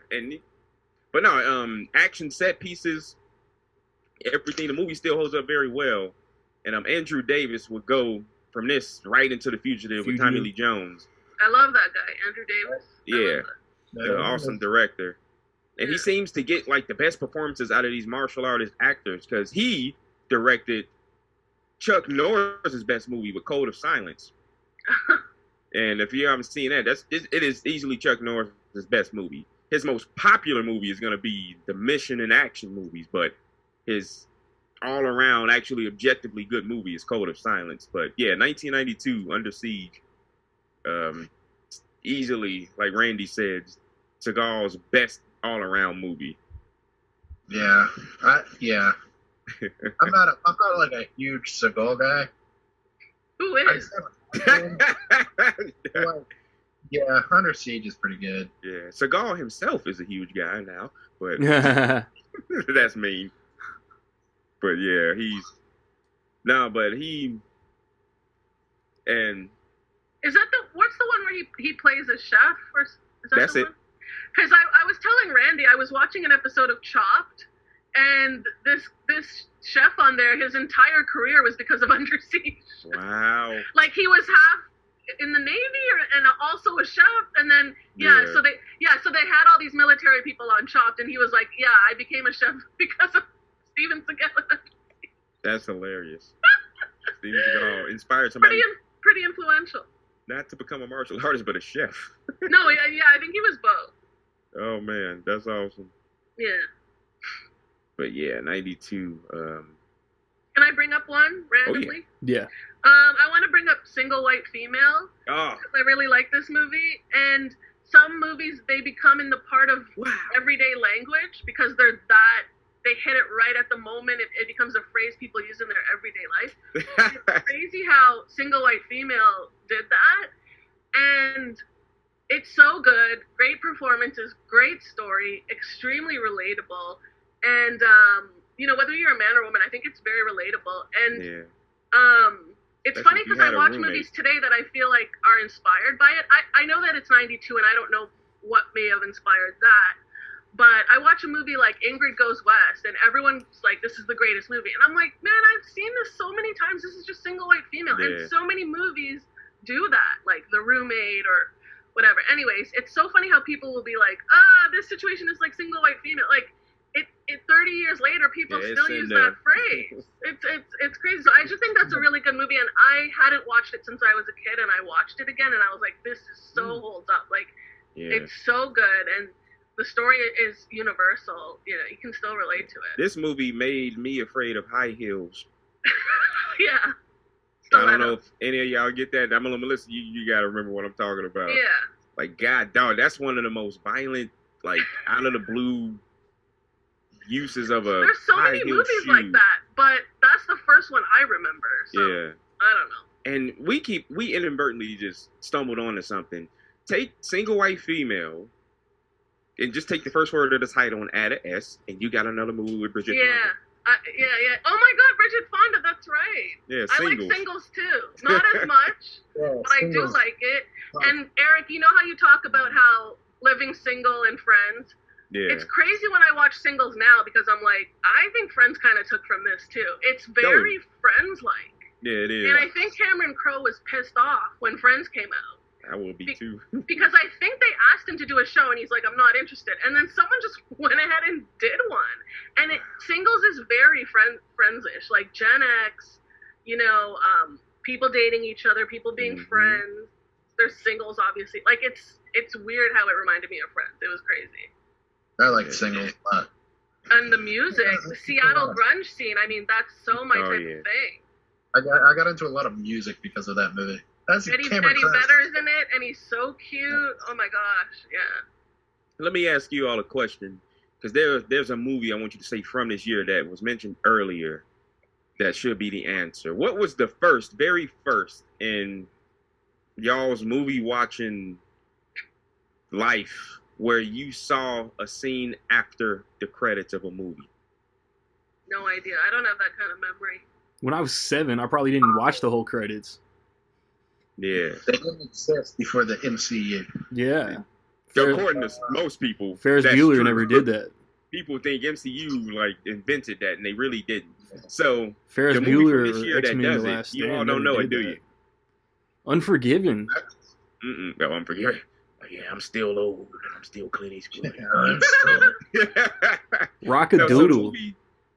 Well, to answer my own question, Deep the first cover. movie was Masters of the Universe, but the second ever movie, and we sat there because it was really crowded. I remember seeing this movie, Lethal Weapon 3. Oh yeah, I've seen it now. Driving up to the second building, and yeah, they're gonna do the bomb thing again. yeah, and they both said it. This is the first time Mel Gibson says this in a Lethal Weapon movie. It's not part 4, but they both say it in unison. I'm too old for this shit. Oh. After the building blows up, but yeah, this really wasn't popular, but yeah, it happened. So, wow, single white female. That's you gotta love it. So another movie was you talk about okay, Randy, you mentioned something. You said David Fincher and Quentin Tarantino, are they the only directors who, what was that question? To like debut in '92? I want more director to that. Yeah, that are like still like making movies. Robert Rodriguez. No. Yeah, baby. Yeah, baby. It's El Mariachi. Yes. You never seen it? Great movie. I've seen Desperado. Oh my god. Oh, so Desperado is a sequel to El Mariachi. Yeah. Technically. Mm-hmm. I've said it a million times on the show, like I hate combo packs, but the only way I could get Desperado on Blu-ray was to buy that combo pack. Wow, really? Yeah. That's the only way they sell it. It's in a steelbook, but y'all know I'm anti-steelbook. Ha ha. Oh man. Wouldn't be ha ha enough if I had the hang up button.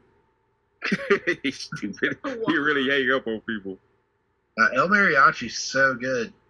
It's like one of those, it's like not real low budget, but like it's low budget compared to like Desperado. He's such a great filmmaker in this. It's it doesn't seem as low budget as it is. If you notice, there's only like there's a lot of shootouts in the movie, but if you really pay attention, Rodriguez is so good with his editing. There's only 2 prop guns in the movie. Yeah, like that's.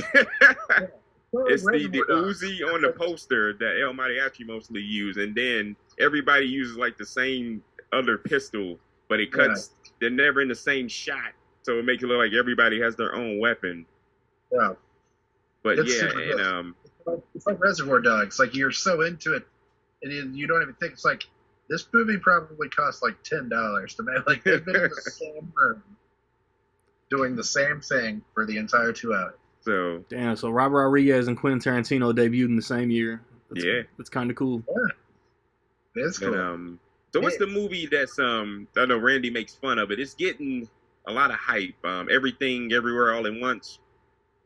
Yeah. So Michelle Yeoh is in that movie, and she recently had one of the variety things where she talks about her most iconic roles. So a movie came out this year in '92 that people aren't familiar with coming out this year because it was re-released in North America under a different title in '96. But '92 was the original year that Super Cop came out. Jackie Chan's First Strike. No, that's the 4th movie in the Super Cop series. So this is the 3rd movie in the Police Story series. Okay. And Super Cop is the subtitle, but it was released. So I'm pretty sure y'all have seen it, that you had to have under the Super Cop title. Yeah. With he and Michelle Yeoh.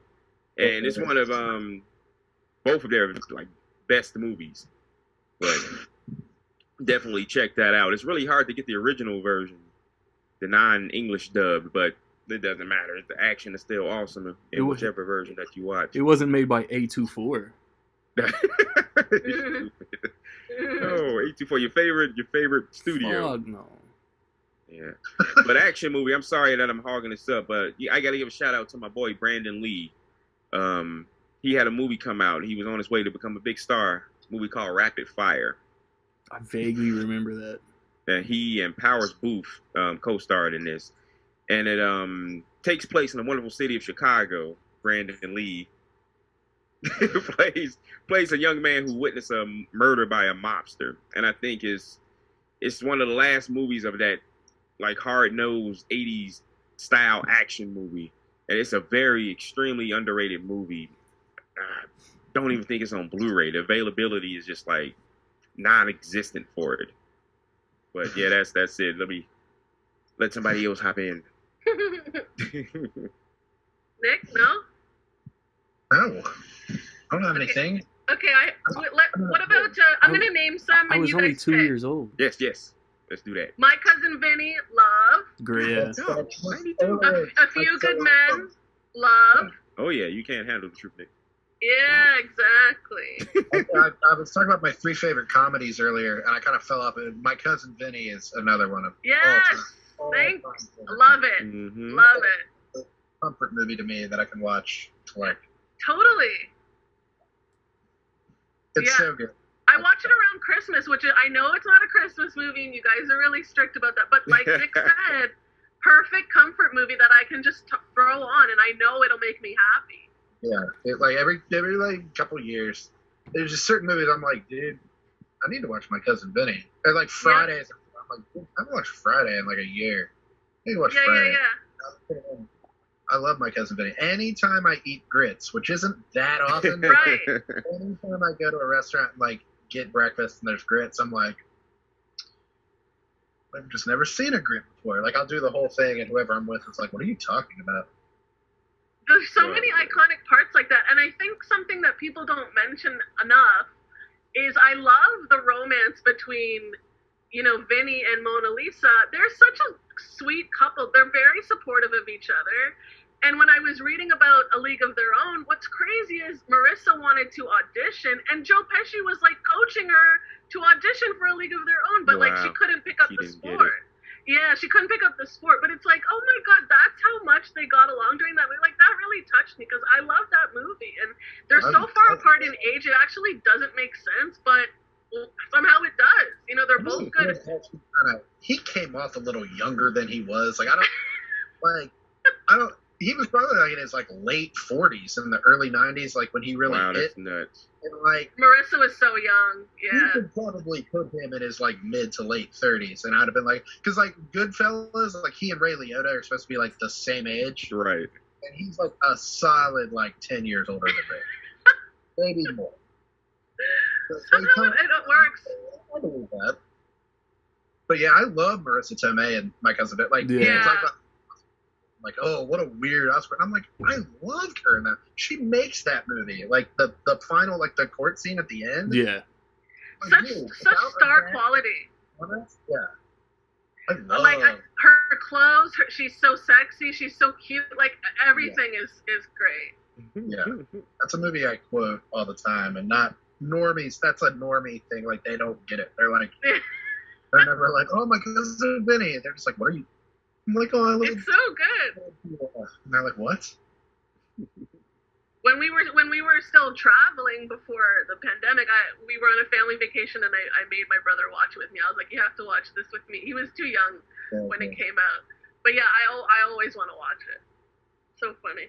They say that like historians or whatever, like legal folks, they say that is one of the most like by the book. Accurate, legal. Yeah, check out Legal Eagles on YouTube. He speaks about the movie. It's real That's fun episode. Yeah. So good. He actually has to learn the law while he's representing these kids. It's like so funny.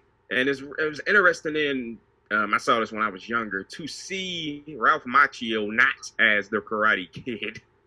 Yeah. As an actual adult, it was bizarre as a fan of the movie and the kid, like hearing him cuss. And oh man, yeah, that's a great movie. Yeah. Really, really. Like he was sitting here, I'm like, dude, I want to watch my cousin. I started it. As I say, like that and Wayne's World. Like Wayne's World might be my favorite comedy of all time. Like when I actually put it down on paper, I'm like, what's my favorite straight comedy ever? Yeah. And Pesci was 49, by the way.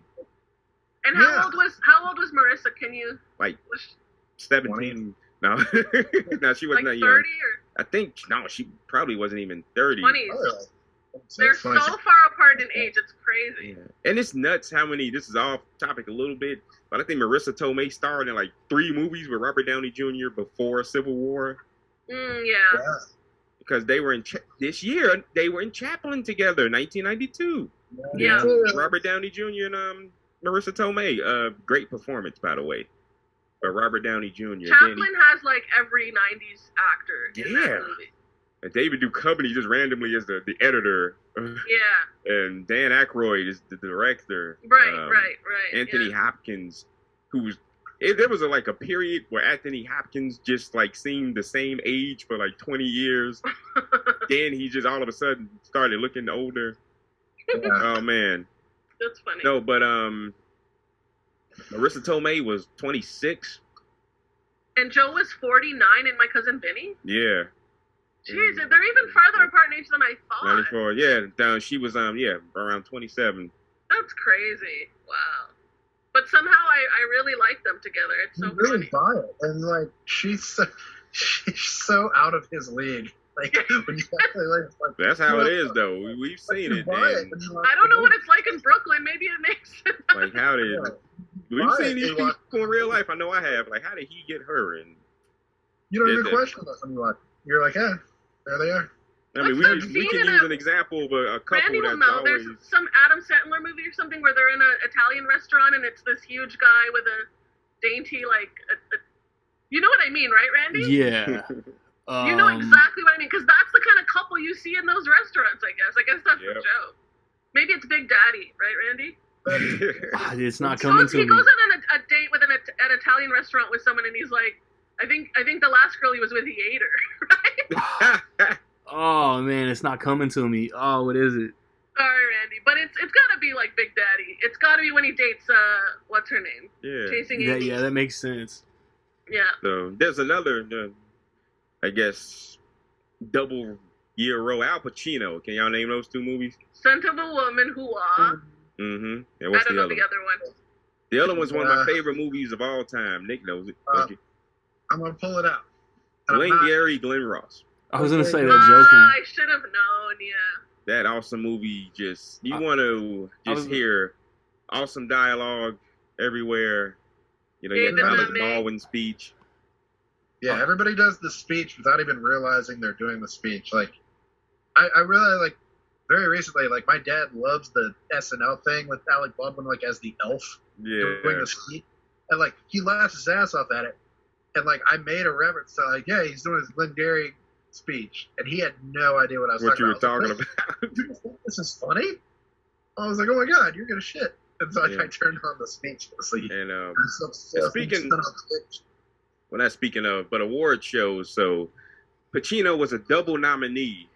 Wow. Supporting actor in Glengarry, lead actor in Scent of a Woman, which he would win. Wow. And then that would spark a debate among hardcore awards people. Like, should Denzel have won it that year for Malcolm X or Scent of a Woman for Pacino?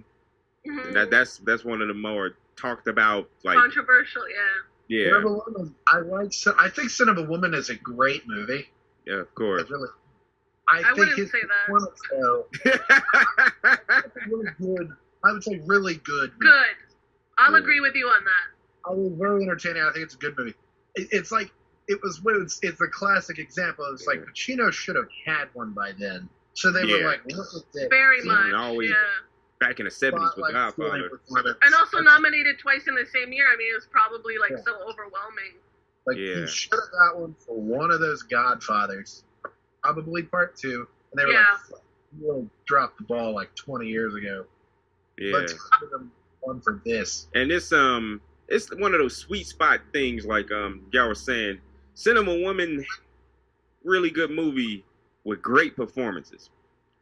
And I don't know how one differentiates the difference between the two, because to be a great movie, great performances, like a mediocre movie with a great performance, I think Cinema Woman is that. I don't think it's necessarily a great movie, but Pacino's performance elevates it, because the movie has its weak spots. A couple of scenes lingered a bit too long.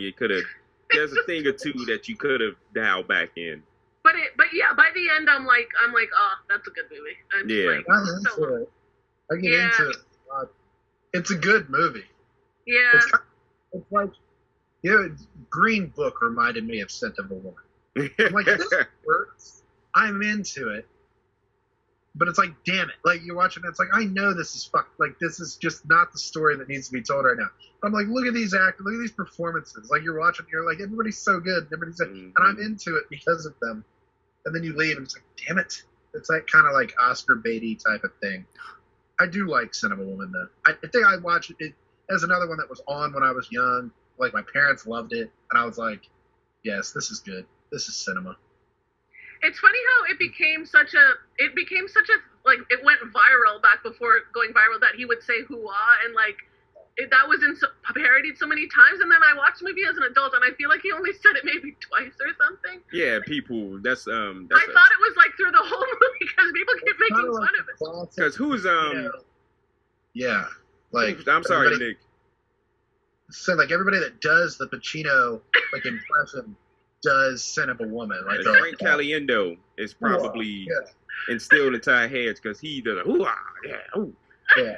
Oh, He doesn't even do it that much. No, he does it. That's crazy. If you watch it, he probably only does it like twice. I think it's twice, but not. I want to say once, but no, I think it's twice, like right on the head. I forget if I took account, but I was like, what? I thought the whole movie he was going to be saying. But Frank Caliendo makes a fantastic observation that there's two eras of Al Pacino in the way that he acts.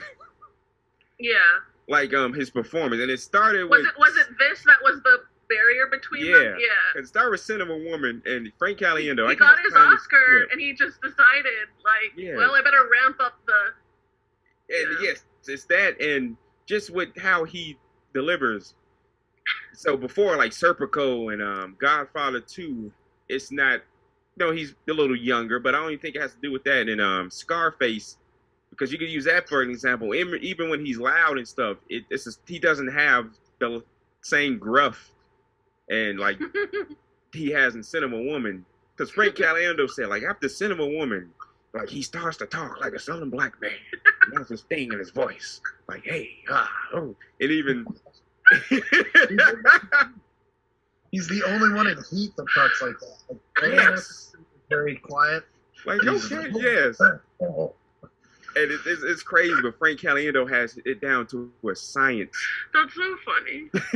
But anyway. Hey, it's true. He doesn't do that in Dog Day Afternoon. Yeah. And in Heat, there's like this, like she has a, that scene right there. Yeah. The classic, like the thing where they're at the restaurant, like, the mirror is kind of like this, like, doing his thing. All of a sudden he's like, brother, let me tell you, brother. Only person talking like that in the whole movie. Everyone else is like, there you go, Randy. You got your impressions. You got right. You got a whole episode of classics. This is definitely the impression episode. But yeah, this that caught me off a minute ago. So one story on the top, one story when you come out. No, I love that. But yeah, obviously it was. I don't even have to look it up. I think I know off heart. This the Oscar Beatty year, Best Pictures, Unforgiven, Howard's End, A Few Good Men. Yeah, I wanted to talk about, because we were talking about iconic moments, iconic roles, and I watched A Few Good Men again. I've always loved it, always given it 5 stars, and I assumed Jack Nicholson won the Oscar. He didn't. He didn't. I was surprised nobody won anything. Beat him that year. Nick? I don't know. Supporting actor? Yeah, a good damn Well, question. he's not even in the movie that much. He has that iconic part at the end and a little bit in the middle. I assume supporting, and he didn't even win. It's like, you know how people always quote that you can't handle the truth. Wasn't and it probably all like that. Morgan Freeman or Gene Hackman? Oh, Gene yeah. Hackman. Gene Hackman. Yeah. For what? Unforgiven? Yeah. Unforgiven, yeah. Unforgiven. Gene Hackman, Good he movie. jacked that from him. I like Unforgiven. I never saw Yeah. that. But like Melissa said, which one do you remember? Yeah, I assumed he Quote won something because from Gene Hackman. everyone from talks Unforgiven. about you can't handle the Will truth. Clint. Yeah. Everyone loves I Nicholson. think every time I think of Gene Hackman and Unforgiven, I'm like, oh wait, that was The Quick and the Dead. Yeah. That was like, Oh, whoops, that's wrong. Because he's way more showy in that movie. yeah, he's having a ball in The Quick and the Dead. A That's Sam so Raimi funny. movie, which is nuts. That's so Also- funny. I can't But, believe he didn't even win much for Jack Nicholson didn't even win much for A Few Good Men, which is crazy looking back because it really Yeah. made an impact. And you know what? What's crazy Really? about everybody remembers the You Can't Handle the Truth scene, but my favorite personal scene with Nicholson and A Few Good Men and is when Tom Cruise is asking him for some fouls or something, and he Yeah. said, if you could just get that to me, that would be great. Yeah, Like, you have to say please. yeah. Like, excuse me? Like, I want you, and excuse me, this is a quote. I want you to stand there in your faggy little white uniform and Well- say please. And, you know, the Jack Nicholson, I'm like, damn, I don't do it for the money. I eat breakfast 200 yards away. Those bombs could drop on my head in any minute. And all I ask for is a little fucking respect. And I'm like, that's my scene with Nicholson. That counts as an impression too. No. I was just, I don't know if that's You were kind of dragging the Nicholson a little bit.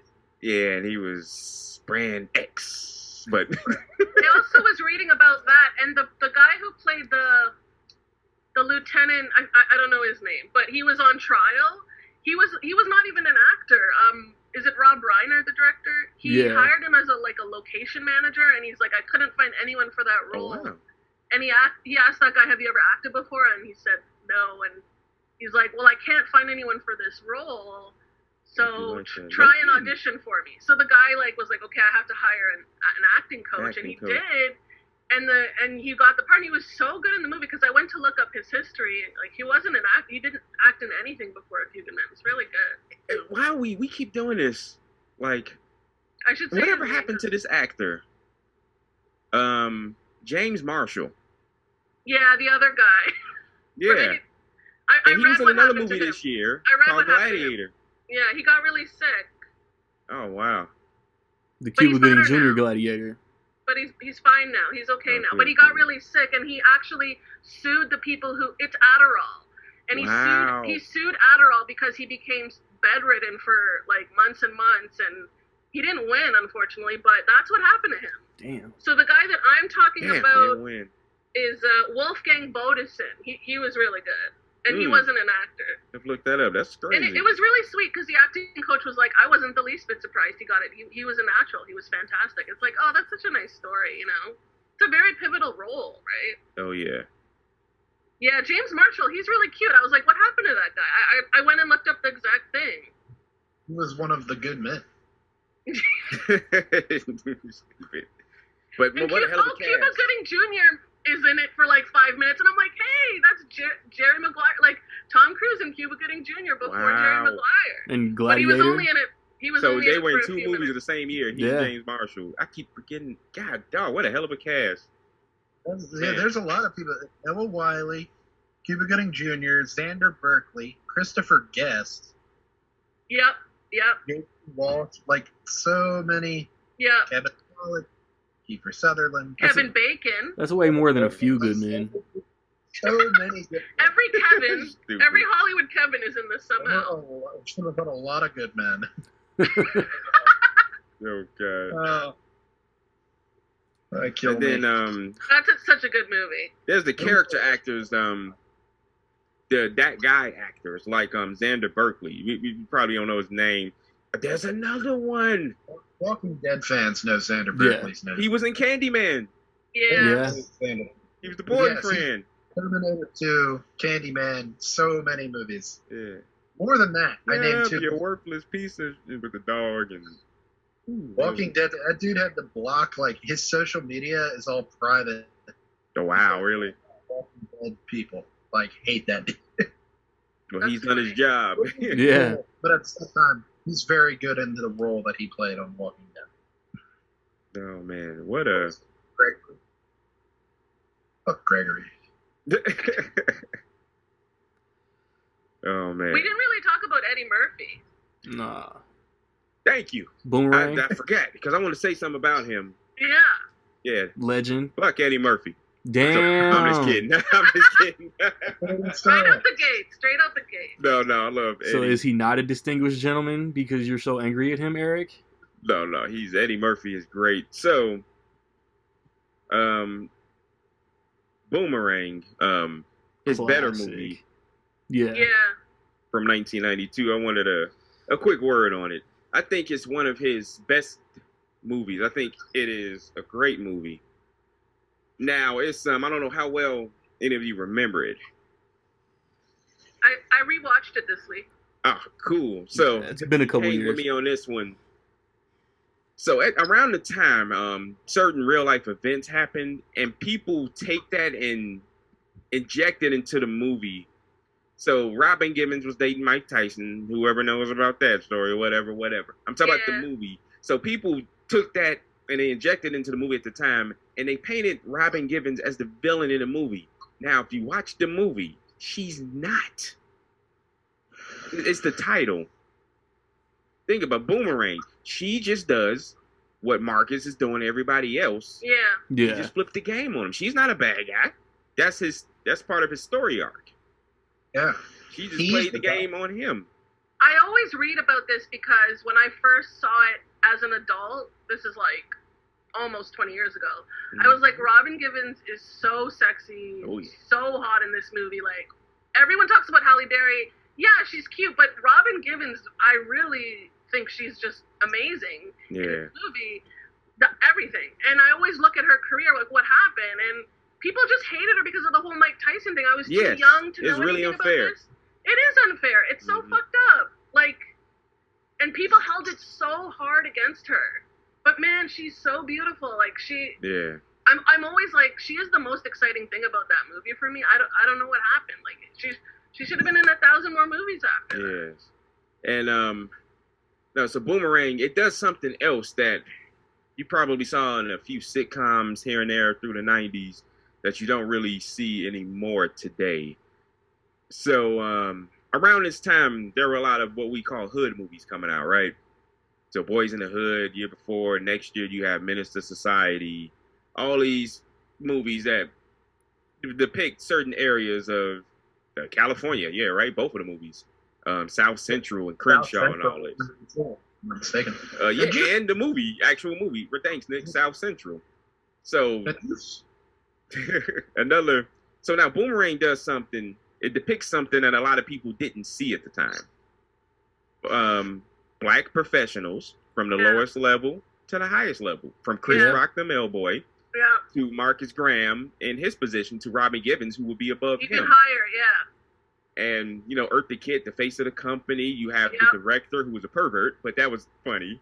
You had even a cameo by Melvin Van Peebles, who was the editor, if I'm not mistaken. And Halle Berry in her position. You had professionals, David Allen Greer, Martin Lawrence doing their thing. Grace Jones. It was it was something that really wasn't seen outside of Black community, the diversity within the Black community. Like, a lot of people didn't know, and there was a criticism at the time. Yes, yeah. Like, oh my goodness, this is unrealistic. Black, no, they're there. They're just not depicted in wide media. Someone said it was science fiction. Yeah, that's how people were looking at it. And Eddie Murphy actually spoke about it. Yeah. He spoke about it on Arsenio. He's like, y'all don't bat an eye when the hood movies come out. But when we want to portray ourselves in a good light, which we exist in for the most part, y'all have a problem with it.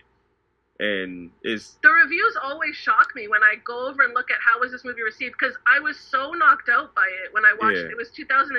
I was like, oh, this movie's so good. Like, I didn't really remember because I was so young and I loved the soundtrack. That's all I could remember. Oh yeah, Then, great soundtrack. as an adult, I'm like, oh, I really get this. And the reviews, it's like, what are these people thinking? And the director talked about it too, Reginald. Yeah, Reginald Hudlin. Yeah. Yeah, and he said that only, like, he's so happy now to see that people of our generation really like it. But he's like, obviously back then, that generation did not get it. Whereas now, people of all races seem to say, oh, I love Boomerang. And he's like, well, yeah. And back then, people were like, this is not realistic. This is science fiction. Like, it's so disgusting, you know? But he says he knows so many people who watch it, like, every year. They love it. And he's actually, he's not upset, but it is interesting. And it's so crazy. And he also said that Eddie Murphy was trying to, like, broaden his range, and people were upset with him for that, too. Like, you know, he's like a romantic lead, and you know, and everyone. And he really didn't live up to it after, but it's like, you know, he had his run in the 80s. And I guess, did The Distinguished Gentleman come out before Boomerang? That's a good question. I think Boomerang might came out. Boomerang was summer. Distinguished Gentleman might have been toward the end of the year. Yeah. Whatever. The Distinguished Gentleman is very similar to, like, other Eddie Murphy movies, like The Formula, like the goofiness, is the White House, or like whatever. Right. Boomerang was like a shift into the 90s, where it was this is like not embracing 90s culture, like different kinds of comedy. It's a different kind of comedic performance from Eddie Murphy. You know, I don't think he was thought of really as like the hot guy. Like it was and then this, it was like, hey, look at this, like, you believe him as, like, the playboy guy. Right. He didn't really follow that up much in the 90s. Like, he started doing, like, The Nutty Professor and stuff like that. And that was he stepped outside. I was like that about Boomerang, too. Like, it was like a shift. It was like an comedic shift. Yeah, he tried to do it a few times, but it's like Eddie Murphy expects, it seems like he expects himself to be seen in a certain lights. Like, for example, he got stuck in doing a multiple character things. Going and starting with Bowfinger, I think, is his first movie where he did that. No, I'm sorry, Coming to America. That's his very first movie where he did that. But then he started to do it a lot going into the 90s. But now Boomerang is interesting. It's one of the few movies where reshoots improved the movie or added to it. So the movie originally ended. Melissa, you saw the most recent. It ended when on the roof when they made up the buddies because they were mad at each other. Okay. And that's what the original movie ended, but they reshuffled a lot. So the dinner scene with the great John Witherspoon. Yeah. That was additional photography. That wasn't in the. Well, I read that Eddie insisted on that. Yeah, that's and awesome. It's one of the most memorable scenes in the movie. So, yeah, and it's crazy. He and Martin would only act together twice in their whole careers, and they did Life later. But it's weird how Halle Berry became so big, but Robin Givens, I don't know. Sad. I don't know. Yeah, I guess she's in a lot of like Lifetime movies and stuff. Wow, Robin Givens. Yeah, that's unfortunate. But that just tainted her whole career. Yeah. But no, Eddie would try and step out. So Metro came out. I just want to mention that. And everybody expected it to be Beverly Hills Cop. And it was not that, but it was good. Yeah. Not bad. And he there's a scene where he goes to visit the main villain in jail, like between the glass. And you see like Eddie Murphy tap into a performance you never really seen him do. So look that up. And it's like, yeah, it wasn't. There's only like a couple scenes in Metro that are even funny. At all, really. Like, it's mostly like straight drama. Serious. Yeah, it's a cop drama. Serious. But yeah, no, Boomerang, straight awesomeness. Yeah, everything's good. Like everything about it, the story, the acting, the romance, the music. Yeah. Oh yeah. It's very 90s, but I love it. Of course. Y'all got anything y'all want to squeeze in before we wrap it up? Yes. Now go ahead, Melissa, if you got something. No, it's okay. So there's a movie by one of my favorite. Aladdin, oh my God. That's movie by one of my favorite directors. It's a movie, Brian De Palma, a movie called Raising Cain. John Lithgow. Yeah, John, and he's great in this movie. Now go. There's a theatrical version of the movie, and then there's I forget what they call it, because Brian De Palma originally edited the movie a different way, and he wanted it to be more of a mystery, and he edited it in non-chronological order. You could buy this version from Shout Factory, and it is the definitive version of the movie. So if you haven't seen it, I recommend to buy that. The least said about the movie, the better. It's a mystery thriller, and I highly, highly, highly recommend it. The VHS cover used to creep me out. Yes. What'd you say, Nick? I mean, Randy? So the VHS cover used to creep me out. Oh, yeah, with the half face and overexposed. It's a great, yeah. But yeah, the Raising Cain, thriller / horror movie. John Lithgow. Nick, do you want to talk about Aladdin? I want to talk about Aladdin more than anything in the world. Yeah. One of my very few 5-star movies. Ooh.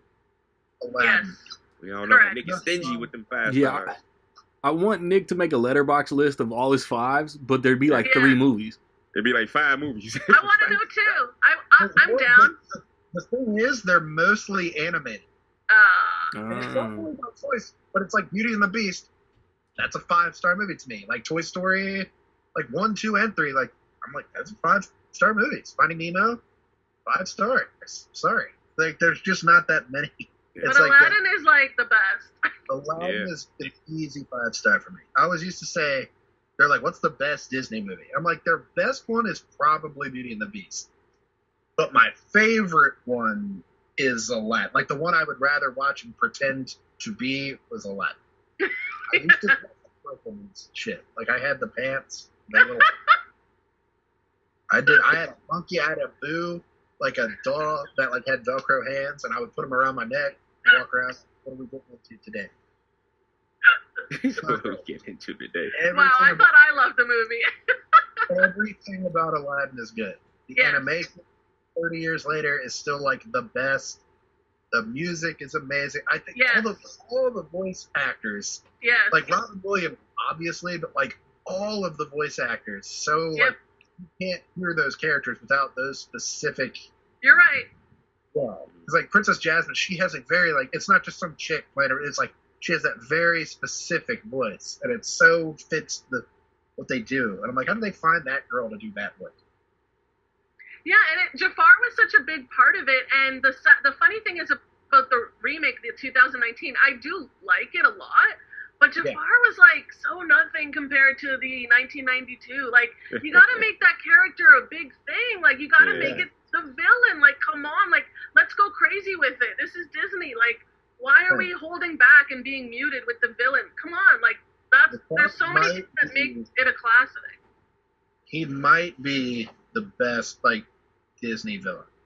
And it's so funny. It's such a funny movie. But yes, it's hysterically funny. Yeah. Which was odd at that point. Like they're funny, but usually it was like, oh, family friendly. Like, oh, it's funny. You're right. Like Robin Williams was like doing comedy for Aladdin. Yeah. Like he wasn't just like playing the voice like he does in Fern Gully, which also came out in 1992. Yeah. Wow. Doing you mean original Avatar? Yeah, Avatar, the last ring.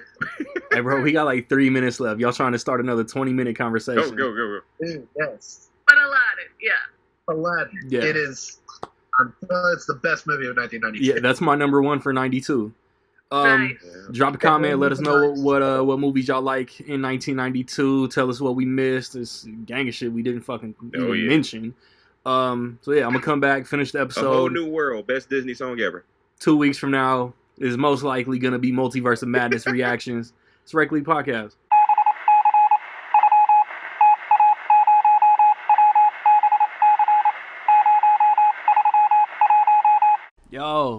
Yo, running short on these bars and I'm feeling uninspired. Jotting off the top, but lack the motivation required. I don't feel from the cerebral cortex or hear the little voice screaming, "You're next." No killers wearing a lamb mask with a freshly sharpened axe swung into the backs of anybody walking past. Quick fast, I do work with the demeanor of upon completion. It's looking like a quick task. The Addams Family theme song, cause the kid snaps. That's the thing. I'm the dude you can vent to. Anybody want it with mine can get cut, no Gensu. Shit, if I can swing it, I might help pay your rent too. Life is a struggle, man. Too many act like it's all a joke and satire. But I'm trying to hustle, man. I ain't laugh, just sat tired. If I put it on wax, it's all facts. You'll know when I'm playing around. No smile on my face, why would I be saying it now? If I say it, I'ma do it while the rest of y'all just watch. Drama always close, but I spit them Ari Gold bars with my entourage. And chill until the next episode.